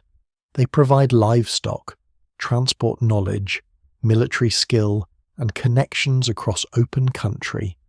But they can also evade taxation or shift allegiance. A farming state that tries to dominate pastoral groups too rigidly may fail, because animals must move or die. Successful rulers learn to work with seasonal rhythms. They demand tribute, form alliances, recruit warriors, or recognize local autonomy. No single explanation fully accounts for the relationship between empire and pastoral peoples, because it changes with climate, politics, and personality. But it was certainly one of the frontiers where authority had to remain flexible. Desert margins are equally complicated. The empire depends on trans-Saharan routes, Yet the deep desert cannot be controlled in the same way as a farming district. Desert specialists, guides, oasis communities, and nomadic groups hold knowledge that kings need. Wells are strategic points, but the space between them belongs to those who can survive it. A ruler may claim influence over desert trade, but caravans still depend on local agreements and protection. The Sahara is not conquered once. It must be crossed again and again, each crossing renewing the fragile bargain between wealth and survival. Frontiers also attract people who prefer ambiguity: traders, refugees, religious specialists, ambitious chiefs, raiders, captives, and settlers all move through these zones. Some seek protection, some seek profit, some seek escape from obligations closer to the center. A frontier market can become rich precisely because it sits between authorities. Goods flow there because rules are negotiable, but the same flexibility that encourages trade can also encourage violence, raids, toll disputes. Broken alliances and contested tribute can turn borderlands into places of sudden danger. The evidence remains incomplete, but frontier instability was likely both a threat to the empire and a source of its expansion. A lesser-known detail is that imperial edges often preserve cultural diversity more strongly than centers. At the frontier, communities may adopt certain imperial practices while retaining older languages, rituals, and social structures. They may use the empire when useful and resist it when necessary. They may send tribute but refuse deeper integration. They may welcome merchants but reject court officials. This selective belonging complicates modern attempts to define the empire, but it also reveals its sophistication. A rigid empire may break at the edges. A flexible one can remain influential without total control. Military campaigns into frontier zones are therefore not only about conquest, they are about reminding people of the center's reach. A punitive expedition may not permanently occupy a region, but it can restore tribute, reopen a road, or force a rival into submission. The violence may be brief, but its memory can last. Still, military power has limits. Armies need food and water. Horses suffer in certain environments. Distance drains strength. Local knowledge can defeat imperial confidence. In many frontier settings, negotiation is cheaper than occupation. Religion and ritual also travel unevenly across these edges. Islam may spread along trade routes and into merchant towns, while surrounding rural communities maintain older practices. Royal sacred authority may be recognized in one area, but interpreted differently in another. Local shrines, ancestors, and spirit landscapes do not disappear because an empire claims supremacy. Instead, they become part of a larger political conversation. The ruler's legitimacy may depend on respecting local sacred geographies rather than crushing them. What survives in the record suggests that imperial authority often worked best when it could absorb local meanings. The frontier is where the empire's greatness and fragility become the same thing. Its size depends on many different communities accepting some version of its authority. But because that authority is negotiated, it can also unravel. If the center weakens, tribute stops first at the edges. If trade routes shift, frontier towns may reorient toward new powers. If drought strikes, pastoral groups may move in ways that ignore old agreements. If a rival state offers better protection or lower demands, loyalty may change. The frontier is never conquered forever. Yet these blurry edges are not evidence against the empire's scale. They are evidence for how scale actually worked. Modern borders create the illusion that power must stop at a line. In this older world, power fades, overlaps, doubles back, and reappears around markets, wells, shrines, and chiefs. A person might live under local authority, trade under imperial protection, pray in a religious network that crosses the desert, and owe tribute through a chain of intermediaries. Belonging is layered. To understand the lost empire, one must accept that its most important spaces may have been the least tidy. The goldfield just beyond direct rule, the caravan stop where desert guides bargain with tax collectors, the pastoral camp deciding whether to honour an old alliance, the frontier market where languages mix and news arrives before armies do. These places show an empire bigger than its monuments and more complicated than its titles. Its power lives not only where commands are obeyed, but where people calculate whether obedience is worth the cost. At the edges, the empire is always being made, unmade, and made again. Pressure rarely arrives all at once. It gathers at the edges first, in small refusals, delayed tribute, unsafe roads, nervous merchants, ambitious rivals, and seasons when the rain does not come as expected. An empire built on movement must keep movement reliable, and that is harder than it looks from the height of royal ceremony. Roads that once felt protected can become dangerous. Market towns that once looked loyal can begin to hedge their bets. Frontier chiefs can discover that the king's army is farther away than his reputation. The same network that carried gold, salt, iron, news, and prestige can begin to carry strain. Rivals are part of the problem. No powerful state rises in a world of empty neighbours. Around the empire are other communities, kingdoms, confederations, merchant towns, pastoral powers, and military leaders with ambitions of their own. Some want access to trade, some want freedom from tribute, some want control of the roots that made the empire rich.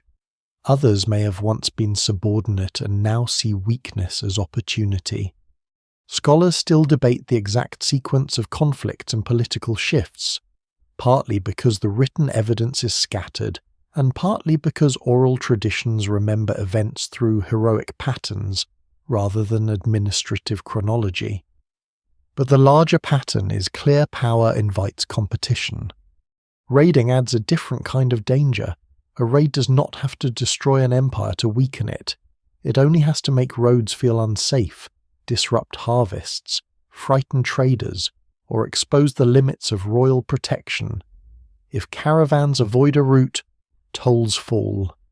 If farmers abandon fields, grain becomes scarce. If frontier communities feel unprotected, they may seek new alliances.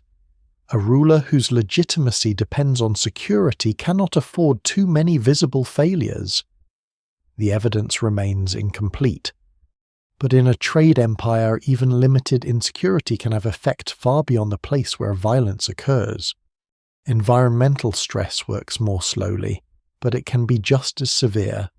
The Sahel has always lived with rainfall uncertainty. A run of poor years can reduce pasture, weaken herds, lower harvests, and intensify competition around wells and rivers. Drought does not automatically cause collapse. Societies adapt in many ways. People move, store food, shift crops, adjust herding routes, trade more intensely, or rely on kinship networks. But environmental stress becomes dangerous when it overlaps with political strain. A strong state may survive a difficult climate, a divided one may not. No single explanation fully accounts for imperial weakening, yet rainfall variability almost certainly formed part of the background pressure. Trade routes can also shift, and this may be one of the most quietly devastating changes. The empire's wealth depends on being necessary. If merchants find safer roads, new desert crossings, different market towns, or rival rulers who offer better terms, the old centre loses leverage. Gold does not owe loyalty to a capital. Salt does not care who taxes it. Goods follow advantage, safety, habit, and demand. Once enough traders choose another path. A ruler may discover that the empire's skeleton has moved without asking permission. A lesser-known detail is that success itself may have created strain. A growing court consumes more resources. More soldiers must be rewarded. More allies expect gifts. More distant territories require diplomacy or force. More wealth attracts more enemies. Expansion creates obligations that are easy to accept during prosperity and hard to maintain when revenue declines. The empire becomes like a great animal that must constantly feed. If trade slows or tribute weakens, the size that once signaled strength becomes a burden. Succession is another danger. In many pre-modern empires, the death of a strong ruler reveals how much depended on personal authority. Royal succession may be governed by custom, lineage, council, military support, or sacred sanction, but ambiguity often remains. Rival claimants can split elites. Subordinate rulers may delay tribute until they know who will win. Foreign merchants may wait before committing goods. Armies may follow commanders rather than institutions. Scholars still debate specific successions in the early Sahelian empires, but the general risk is unmistakable. Distance magnifies uncertainty. A contested throne can make far provinces drift.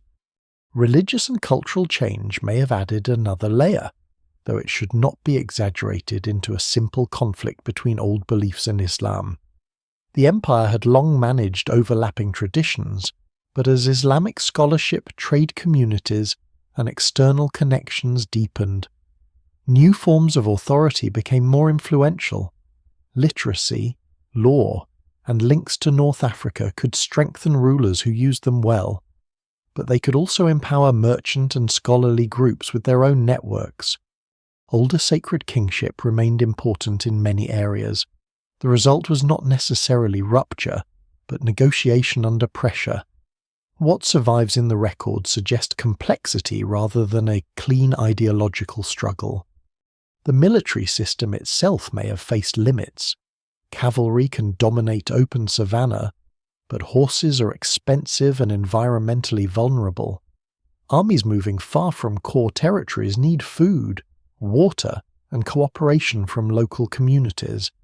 Campaigns into forests, wetlands, mountains, or deep desert margins can drain strength. A ruler may win battles and still fail to hold what he has won. The empire's size requires selective force, and selective force depends on people believing that punishment will come when needed. Once that belief weakens, rebellion becomes easier to imagine. There is also the problem of information. A large empire without modern communication lives with delay. News travels at the speed of caravans, riders, boats, and feet. A frontier revolt may already be weeks old by the time the court hears of it. A drought may have spread before officials understand its scale. A rival alliance may form while the king still believes old loyalties hold. Markets carry information, but information in markets is mixed with rumor. The center never sees the whole empire clearly. It rules through reports, envoys, tribute, and reputation, all of which can be manipulated. Yet decline does not mean immediate ruin. For many people, life may continue much as before for a time. Fields are planted, markets open, smiths work, children grow. A weakening empire can still look strong at the center while its edges loosen. Tribute may arrive from some places and not others. Caravans may continue, but with higher risk. A court may hold ceremonies of abundance even as its reach narrows. This is one reason collapse is hard to identify archaeologically. It is often uneven. It appears as shifting settlement, changing trade goods, reduced imports, abandoned routes, fortified sites, or new centers rising elsewhere. The empire's strain therefore comes from convergence. Rival powers press, raids unsettle movement, climate tests food and pasture, trade adjusts, succession may fracture authority, religious and social changes alter legitimacy, the outer zones grow less obedient. None of these alone needs to destroy the empire. Together, they can change the meaning of power. A ruler who once commanded movement begins to chase it. A court that once sat at the center of exchange becomes one powerful place among several. This is the quiet turning point. The empire does not fall because history demands drama. It weakens because the systems that made it vast require constant renewal. Safe roads must be kept safe. Tribute must keep flowing. Alliances must be repaired. Markets must remain attractive. Rulers must appear both sacred and practical. When too many of these tasks fail at once, the old scale becomes impossible to hold. The empire that grew through connection begins to loosen through the same connections. And the roads that once carried its greatness start carrying power away. The empire does not disappear in a single blaze. There is no one night when every market goes silent, every court fire dies, and every road forgets the weight of caravans. Collapse, in this world, is slower and more uneven. It is a loosening, a fading of obedience in one province, a rival town growing louder, a trade route bending toward another centre, a frontier chief deciding tribute can wait. From the royal court, decline may first look like disorder at the edges. From the edges, it may look like opportunity. From the ground, for ordinary people, it may not look like collapse at all. It may look like the arrival of new demands from new rulers. This is one of the most important things to understand about lost empires. They often transform before they vanish. The people remain. The fields remain if rainfall allows. The smiths keep working. The river still floods. The desert still holds salt. Gold still moves, though perhaps by different paths. Families still marry, bury their dead, tell stories, and remember old greatness in ways that change with each generation. What breaks is not civilization itself, but a particular arrangement of power. The empire weakens, fragments, and is absorbed into new political worlds. Successor states rise from the same landscape that built the older empire. They inherit roots, ambitions, trading towns, military traditions, and sacred ideas of kingship. Some claim continuity, others define themselves against the old order. A former tributary can become a rival. A frontier power can become a new centre. A market once protected by the empire can turn its loyalty elsewhere. Scholars still debate the exact timing and sequence of these transformations, because the written record is partial and later traditions compress memory, but the pattern is familiar across history. When a large imperial system weakens, its pieces do not become empty, they become contested. Trade survives because need survives. Salt still has to move south. Gold still draws merchants north. Iron still feeds agriculture and war. The difference is that control over movement becomes more divided. More rulers compete to tax the same goods. Merchants may benefit from competition if it lowers demands, or suffer if conflict makes routes dangerous. Some towns decline, others flourish. A caravan master may care less about the name of the old empire than about which road is safe this season. In that practical calculation, history turns. A lesser-known detail is that collapse may actually make some regions more visible archaeologically. When centralized control weakens, communities may fortify settlements, shift locations, intensify local production, or change burial and material practices. New styles appear. Imported goods may decline in one area and increase in another. Patterns of settlement can reveal fragmentation not as emptiness, but as reorganization. The evidence remains incomplete, and it must be read cautiously. But decline is not always silence in the ground. Sometimes it's a change in the rhythm of life. The memory of the empire also changes. At the height of power, kingship is a living institution. After fragmentation, it becomes ancestry, prestige, warning, and legend. Later rulers may invoke the old empire to strengthen their own claims. Oral traditions may preserve founder figures, battles, migrations, and sacred places, but they also reshape them for later audiences. A lost empire becomes a source of legitimacy. Its name may survive even where its administration does not. This kind of survival is difficult for historians because it mixes history with political memory, yet it is one of the reasons the past remains alive. There is grief in this transformation, but also continuity. People who lived through imperial weakening may have experienced violence, taxation by competing powers, enslavement, displacement, or hunger. Others may have found new chances in shifting markets and rising courts. Collapse is not evenly distributed. It punishes some and liberates others. No single explanation fully accounts for its human consequences, because there is no single human experience of it. The fall of an empire is many local stories moving at once. The old centre, once the axis of authority, may have declined gradually. Courts can shrink before they are abandoned.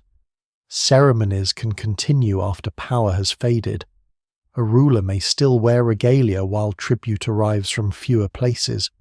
Foreign merchants may still visit, but with less certainty. A capital can remain sacred even after it stops being dominant. In some cases, old political centres become memory places, ruins inhabited by stories more than officials. Earth architecture, once unmaintained, begins to melt back into the landscape. What had been royal space becomes mound, field, or village edge. Yet the empire's ideas do not melt so easily. The model of Sahelian kingship, the importance of controlling trade, the balancing of local ritual and Islamic connection, the use of cavalry, tribute, merchant quarters, and long-distance diplomacy continue in later states. The empire disappears as a unified power but survives as a template. This is why vanished can be misleading. The political body dies, its habits migrate. The world beyond Africa also continues to feel the afterlife. Gold still enters trans-Saharan and wider markets, though routes and centres change. North African writers turn their attention to newer powers. Older names remain in manuscripts, sometimes misunderstood, sometimes copied by people who never saw the lands they describe. The empire becomes a reference point, a remembered source of wealth, a sign that beyond the desert lay organized power, not emptiness. Even when its exact borders are forgotten, its reputation remains. Fragmentation may have been accelerated by the very flexibility that once allowed expansion. A layered empire can grow quickly through alliances and tribute, but those same layers can separate when the center weakens. Local rulers already possess authority. They already know how to govern their communities. If the imperial court falters, they do not need to invent politics from nothing. They simply redirect loyalty. The empire's strength was that it ruled through existing structures. Its weakness was that those structures could outlive and replace it. This is not failure in the simple sense. All empires are temporary solutions to the problem of scale. They gather people, goods, landscapes, and beliefs into an order that seems natural while it lasts. Then conditions change, roads move, rulers die, Rivals rise.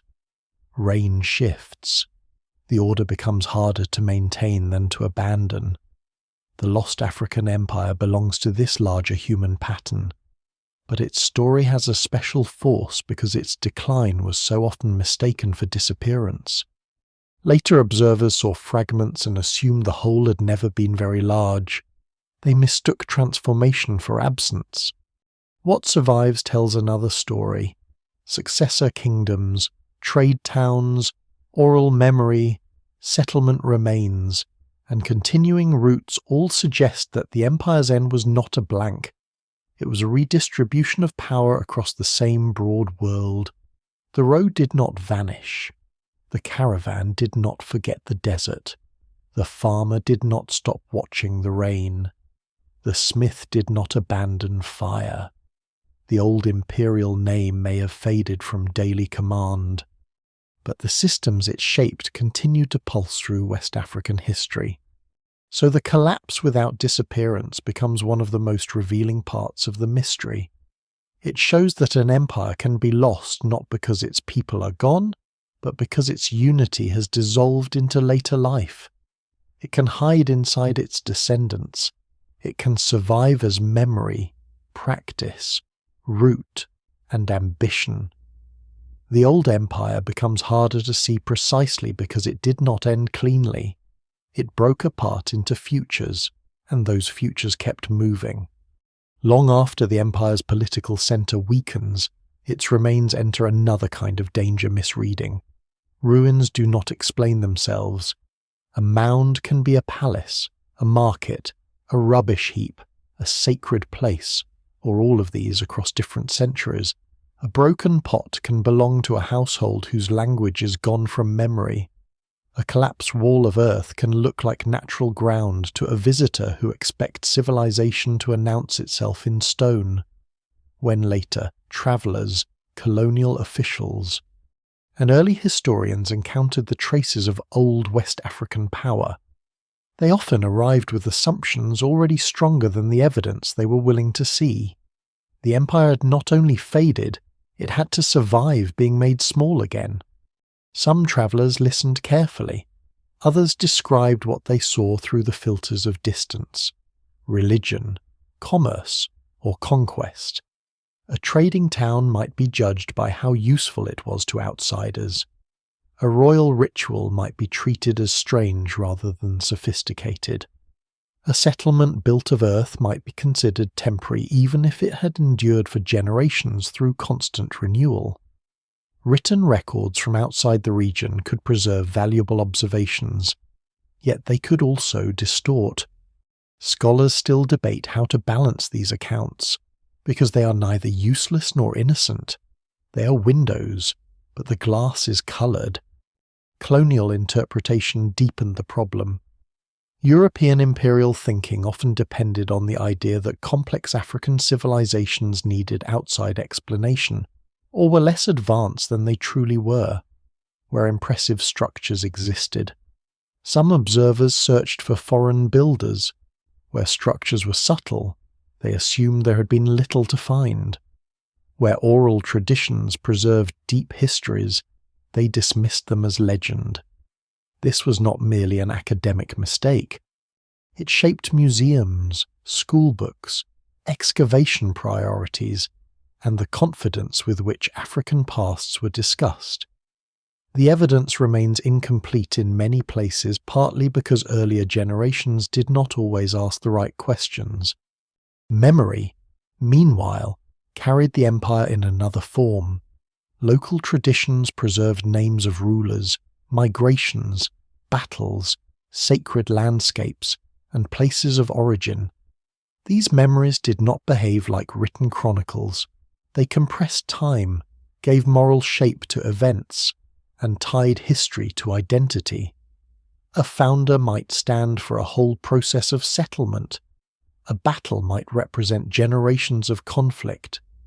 A migration story might encode environmental change, political defeat, or alliance. What survives in the record suggests that oral memory is not a simple map, but it is not empty poetry either. It is a living archive, one that requires patience and respect. Ruins themselves were also reused.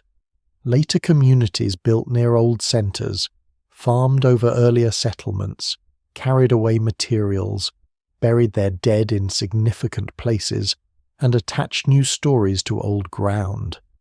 This makes archaeological interpretation difficult. A site may contain several lives stacked on top of one another. The oldest layer may speak of imperial power, a later layer may speak of a successor town, another may speak of ritual remembrance. No single explanation fully accounts for what a ruin means, because a ruin can keep changing after the empire that made it is gone. A lesser-known detail is that forgetting can be active rather than accidental. New rulers sometimes reshape the past to support their own authority. A former imperial centre may be honoured, ignored, or reinterpreted depending on political need. Genealogies may be adjusted. Old rivals may be recast as ancestors. Defeats may be softened into migrations. This does not make tradition false in a simple sense. It means memory is doing work. It is helping communities survive, justify claims, and make sense of change. Historians must listen for both the past remembered and the present that shape the remembering. The empire was also misread because its greatest evidence was dispersed. Gold that left the region rarely carried a label naming the ruler who taxed it. Salt roads remained roads, not monuments. Trade towns rose and declined in different places. Political authority lived in ceremonies and obligations that did not fossilize neatly. Later observers could stand in one location, see only fragments, and fail to imagine the network that connected them. The empire's scale was not hidden because nothing remained. It was hidden because the remains were spread across a landscape wider than the questions being asked. As archaeology, oral history, linguistics, environmental study, and careful reading of texts began to work together, the old misreadings became harder to defend. Earth architecture gained dignity as architecture. Oral tradition became evidence to be interpreted, not dismissed. Settlement patterns became central. Trade was understood as an African system, not merely something brought from outside. The empire began to emerge not as a borrowed civilization, but as a political creation rooted in its own environment. Still, humility is necessary. There are many things that cannot yet be known with confidence. Exact borders remain uncertain. Some capitals and towns are debated. The depth of control in outer regions changes over time and is difficult to prove. The lives of ordinary people are easier to glimpse than to fully reconstruct. But uncertainty is not absence. It is the honest edge of a knowledge, and at that edge, the empire no longer looks small. The story of misreading is therefore part of the empire's afterlife. First it was built across routes, then it fragmented into successor worlds, then it was narrowed by outsiders who did not understand its forms. Now, slowly, it is being widened again. Ruins, memories, and landscapes are being asked better questions. The dust has not given up everything, but it has given enough to change the shape of the past. What once looked like scattered traces now begins to resemble the remains of a vast political world, waiting not to be invented, but to be recognized. Modern archaeology does not reopen the case with one spectacular discovery. It reopens it by accumulation, by slow correction, by refusing to let the absence of familiar monuments stand in for the absence of history. A mound is mapped, pottery is sorted, charcoal is dated, soil is tested, settlement patterns are compared, old texts are reread with greater caution. Oral traditions are placed beside landscapes instead of being treated as decorative folklore. The result is not a simple revelation.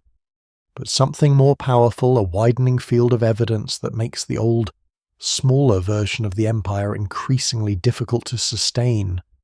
The work begins with looking differently. Earlier observers often search for capitals, palaces, and royal graves, because those are the things empire is expected to leave behind. Modern researchers also care about centers of power, but they understand that a civilization can reveal itself through distribution. Where are settlements clustered? Which towns grow at the same time? Where do imported objects appear?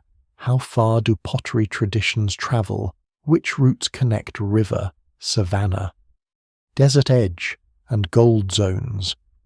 These questions shift attention from isolated ruins to systems, and once the system is visible, the empire begins to expand beyond the old frame. Survey archaeology is especially important because excavation alone can mislead if it focuses too narrowly. A single trench may reveal a household, a wall, a furnace, or a burial.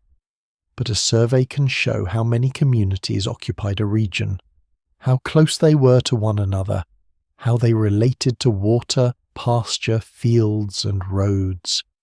In parts of West Africa, settlement surveys have shown that ancient populations were not sparse wanderers scattered across an empty land. They formed dense local worlds, some with urban or proto-urban characteristics, linked by trade, craft, agriculture, and political obligation. Scholars still debate how these settlement systems connect to specific named empires, but the broader complexity is no longer easy to deny. Radiocarbon dating gives the story a firmer rhythm. Instead of relying only on later texts or oral chronologies, archaeologists can date charcoal, seeds, bone, and other organic remains from occupation layers. These dates are not perfect. They have ranges, contexts, and uncertainties. A piece of charcoal may be older than the layer where it is found, or a site may have been occupied in phases. Still, dating allows researchers to see whether settlements rise before, during, or after the period associated with imperial power. It helps distinguish deep local foundations from later expansion. The evidence remains incomplete, but the timeline grows sharper with every carefully recovered sample. Ceramics carry another kind of memory. Pottery is ordinary, breakable, and everywhere, which makes it invaluable. Its shapes, decorations, clay sources, and manufacturing techniques can reveal cultural habits, exchange, migration, and local continuity. A pot does not announce that it belongs to an empire, but thousands of sherds across many sites can reveal patterns of contact and identity. When pottery styles appear across distance, or when imported wares enter specific towns, archaeologists begin to see networks that written sources only hint at. The humble broken vessel becomes a map. Metallurgical evidence adds fire to that map. Slag heaps, furnace remains, tuyères, ore fragments, and finished tools show where iron was produced and how intensely. Iron working sites reveal not only technology, but labour organisation and economic demand. A region producing large quantities of iron tools and weapons is participating in a world of farming, clearing, building, hunting, and warfare. When such production appears near trade corridors or growing settlements, it suggests that the empire's economy was not simply about luxury goods moving across the desert. It was grounded in practical industries that sustained daily life and military power. Environmental science has changed the story as well. Pollen, plant remains, sediments, river histories, and climate records help reconstruct older landscapes. The Sahel of the past was not identical to the Sahel of today. Rainfall shifted, rivers changed course or flow, pastures expanded and contracted. Human settlement followed opportunity and pressure. By understanding environmental change, Scholars can better explain why certain towns grew, why roots mattered, and why stress later intensified. No single explanation fully accounts for rise or decline, but climate and ecology are no longer treated as background. They are active forces in the story.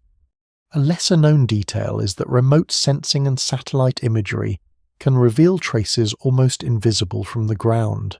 Slight rises, soil marks, old channels, settlement mounds, and root patterns may appear more clearly from above than at eye level. This does not replace excavation, because an image cannot tell the whole history of a site, but it helps researchers decide where to look and how sites relate across large areas. In a landscape where earth-built remains can soften into natural shapes, seeing from above can restore connections that walking alone might miss. The written sources are also being reread. Medieval geographers and travellers are no longer treated simply as either truth-tellers or exaggerators. Their accounts are examined as texts shaped by trade information, religious assumptions, political interests, and the limits of second-hand knowledge. A strange description may contain a real observation filtered through misunderstanding. A distance may be inaccurate but still indicate a route. A reference to royal ceremony may reveal more about political ideology than about literal architecture. This careful reading makes the sources more useful, not less. It allows historians to extract evidence without surrendering judgment. Oral traditions receive similar care. They are not used as exact transcripts of the past, but as historical material with structure, purpose, and depth. Names of places, remembered migrations, praised traditions, royal genealogies, and sacred landscapes can guide research when interpreted alongside archaeology and environmental evidence. Sometimes they confirm the importance of sites that might otherwise seem ordinary. Sometimes they preserve relationships between communities that written sources ignore.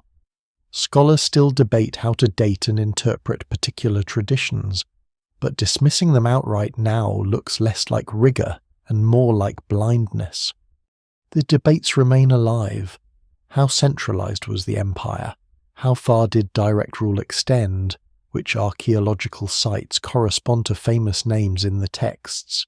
How much authority did kings have over gold-producing regions? How should tribute be distinguished from trade, alliance, or symbolic recognition? These questions do not weaken the empire's importance. They make it more historically real. A past without debate is usually a past that has been simplified too much. What modern research has done is change the burden of imagination. The old view required the empire to prove itself according to foreign expectations. The newer view asks what forms power actually took in this landscape. It recognizes that roads can be imperial, that markets can be administrative, that earth architecture can be monumental in its own way, that oral memory can carry political history, and that influence can spread across distance without becoming a modern border. The empire grows because the evidence is finally allowed to speak its own language. This reopening's not finished. Many sites remain only partly studied. Some are threatened by erosion, development, looting, conflict, or simple neglect. Funding and preservation remain uneven. Each lost site removes part of the record forever. Yet enough has survived to make the old silence impossible. The empire is no longer a faint name attached to gold. It is a vast historical problem with fields, towns, routes, workshops, rivers, courts, frontiers, and memories. Archaeology does not solve the mystery by making it smaller. It solves part of it by showing why the mystery was large in the first place. The empire had been hidden across too many kinds of evidence for any one discipline to see alone. Only when the fragments are brought together does the shape emerge not perfect, not complete, but unmistakably greater than expected. Beneath the dust, the map keeps widening. The empire that outgrew history does not return as a neat outline. It returns as a challenge. It asks why some civilizations were allowed to be vast in memory, while others had to be proven vast against disbelief. It asks why stone ruins became the favored language of greatness, while earth, movement, market authority, oral memory, and controlled distance were treated as lesser forms of power. It asks why a continent full of old roots, cities, kingdoms, technologies, and political imagination was so often described as though history arrived there from somewhere else. The deeper the evidence is read, the harder those old habits become to defend. This lost African empire matters because it changes the scale of medieval world history. It was not a distant footnote to events elsewhere. It helped feed the gold systems of North Africa and beyond. It shaped commerce across the Sahara. It made the Sahel a hinge between ecological worlds and between civilizations. Its rulers negotiated with merchants, managed religious difference, taxed movement, displayed sacred authority, and held together an order that could stretch across astonishing distances without looking like a modern state. Scholars still debate its borders, capitals, and administrative depth, but the debate now takes place inside a larger recognition. This was one of the great political formations of its age. Its legacy survives in the empires and kingdoms that followed, in the continued importance of trade cities, in the memory of royal courts, in patterns of authority that balanced local tradition with wider religious and commercial networks. Later, West African powers would become famous in their own right, and some would leave clearer written traces or more widely recognized names. Yet they did not rise in a vacuum. They inherited roots, ambitions, political techniques, and memories shaped by the older world. What survives in the record suggests that the lost empire was not an isolated miracle, but part of a long regional history of innovation, adaptation, and statecraft. There is also a quieter legacy in the land itself. The desert margin still teaches the same lesson it always did. Survival belongs to those who understand connection. The river, the pasture, the field, the mine, the well, and the market each hold only part of the answer. The empire became powerful because it linked them. It turned difference into circulation. It built authority from the fact that no single landscape could provide everything. In that sense, its history is not remote. It speaks to a recurring human truth. Civilizations often rise where worlds meet, where scarcity forces exchange, and where people learn that distance can be a source of danger or wealth, depending on who controls the road. The mystery remains because the empire will never be fully recovered.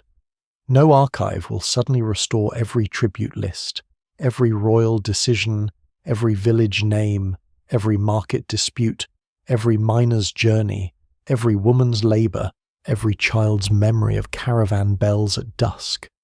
Much has vanished. Much was never written. Much survives only as faint pattern. The evidence remains incomplete, and any honest telling must leave room for uncertainty. But incompleteness is not emptiness. The fragments are enough to reveal a civilization larger, richer, and more politically sophisticated than many earlier histories allowed. What makes the story powerful is not only that historians underestimated the empire, it is that the empire's true form forces a different way of seeing. It shows that power can be built in mud as well as marble, in roads as well as walls, in obligation as well as occupation. It shows that trade is not merely economic movement, but a political language. It shows that oral tradition, when carefully handled, can preserve landscapes of memory that written archives ignore. It shows that Africa's past is not a waiting room outside the main corridor of history. but one of the places where that corridor was built. At the beginning, the empire seemed to lie beneath dust, scattered among ruins, roots, and uncertain names. By the end, the dust has not cleared completely, but the outline has grown. A kingdom becomes a network becomes an imperial world. The goal that once dazzled outsiders becomes only one clue among many. Salt, iron, grain, rivers, herders, smiths, merchants, sacred kings, frontier chiefs, and unnamed households all take their place in the story. The empire is still lost in the sense that time has taken its living voice, but it is no longer small. And perhaps that is the final turn of the mystery. The empire was not waiting to be made grand by modern discovery. It had always been grand. The task was to stop looking for the wrong kind of evidence and to begin listening to the forms of history the land had actually kept. The wind moves over the old roots, and the land keeps its own pace. Empires rise quickly in human memory, but they fade slowly in the soil. A wall softens, a market becomes a mound, a royal road becomes a path for animals, then a trace, then a guess. The people who once knew the names of every stopping place are gone, and yet the landscape has not forgotten everything. It still holds the logic of the empire in its distances, the desert needing grain, the savannah needing salt, the river feeding towns, the goldfields drawing strangers toward the south. What remains is not silence, but a quieter kind of evidence. It asks for patience. It asks us to imagine power without marble, cities without stone towers, archives carried in memory, and borders that moved like breath across grassland and sand. It reminds us that civilizations do not become important only when outsiders write them down. They are important first because people live inside them, labor for them, fear them, benefit from them, and remember them after their names begin to fade. The lost empire of Africa was bigger than many historians once expected because history itself was looking too narrowly. It was searching for the familiar outline of empire and nearly missed a different one. An empire of roads, tribute, markets, sacred authority, gold dust, salt slabs, iron fire, and human endurance. Its greatness was not hidden in one ruin. It was spread across a world. And now, when the sun lowers over the Sahel and the desert edge turns bronze, it is possible to picture the old caravans again, moving slowly through the evening light, not as legend, not as fantasy, but as part of a real and difficult past. Somewhere ahead, a market waits. Somewhere behind, a court counts tribute. Somewhere beyond the horizon, a river bends through fields and settlements whose names are mostly gone. The empire has vanished as a living power, but not as a question. It remains in the dust, asking how much of the human past has been made small simply because it did not leave the kind of ruins we expected. And the final image is not of disappearance, but of distance, a line of travellers crossing the open land, carrying salt, gold, news, and memory beneath a sky wide enough to hold an empire.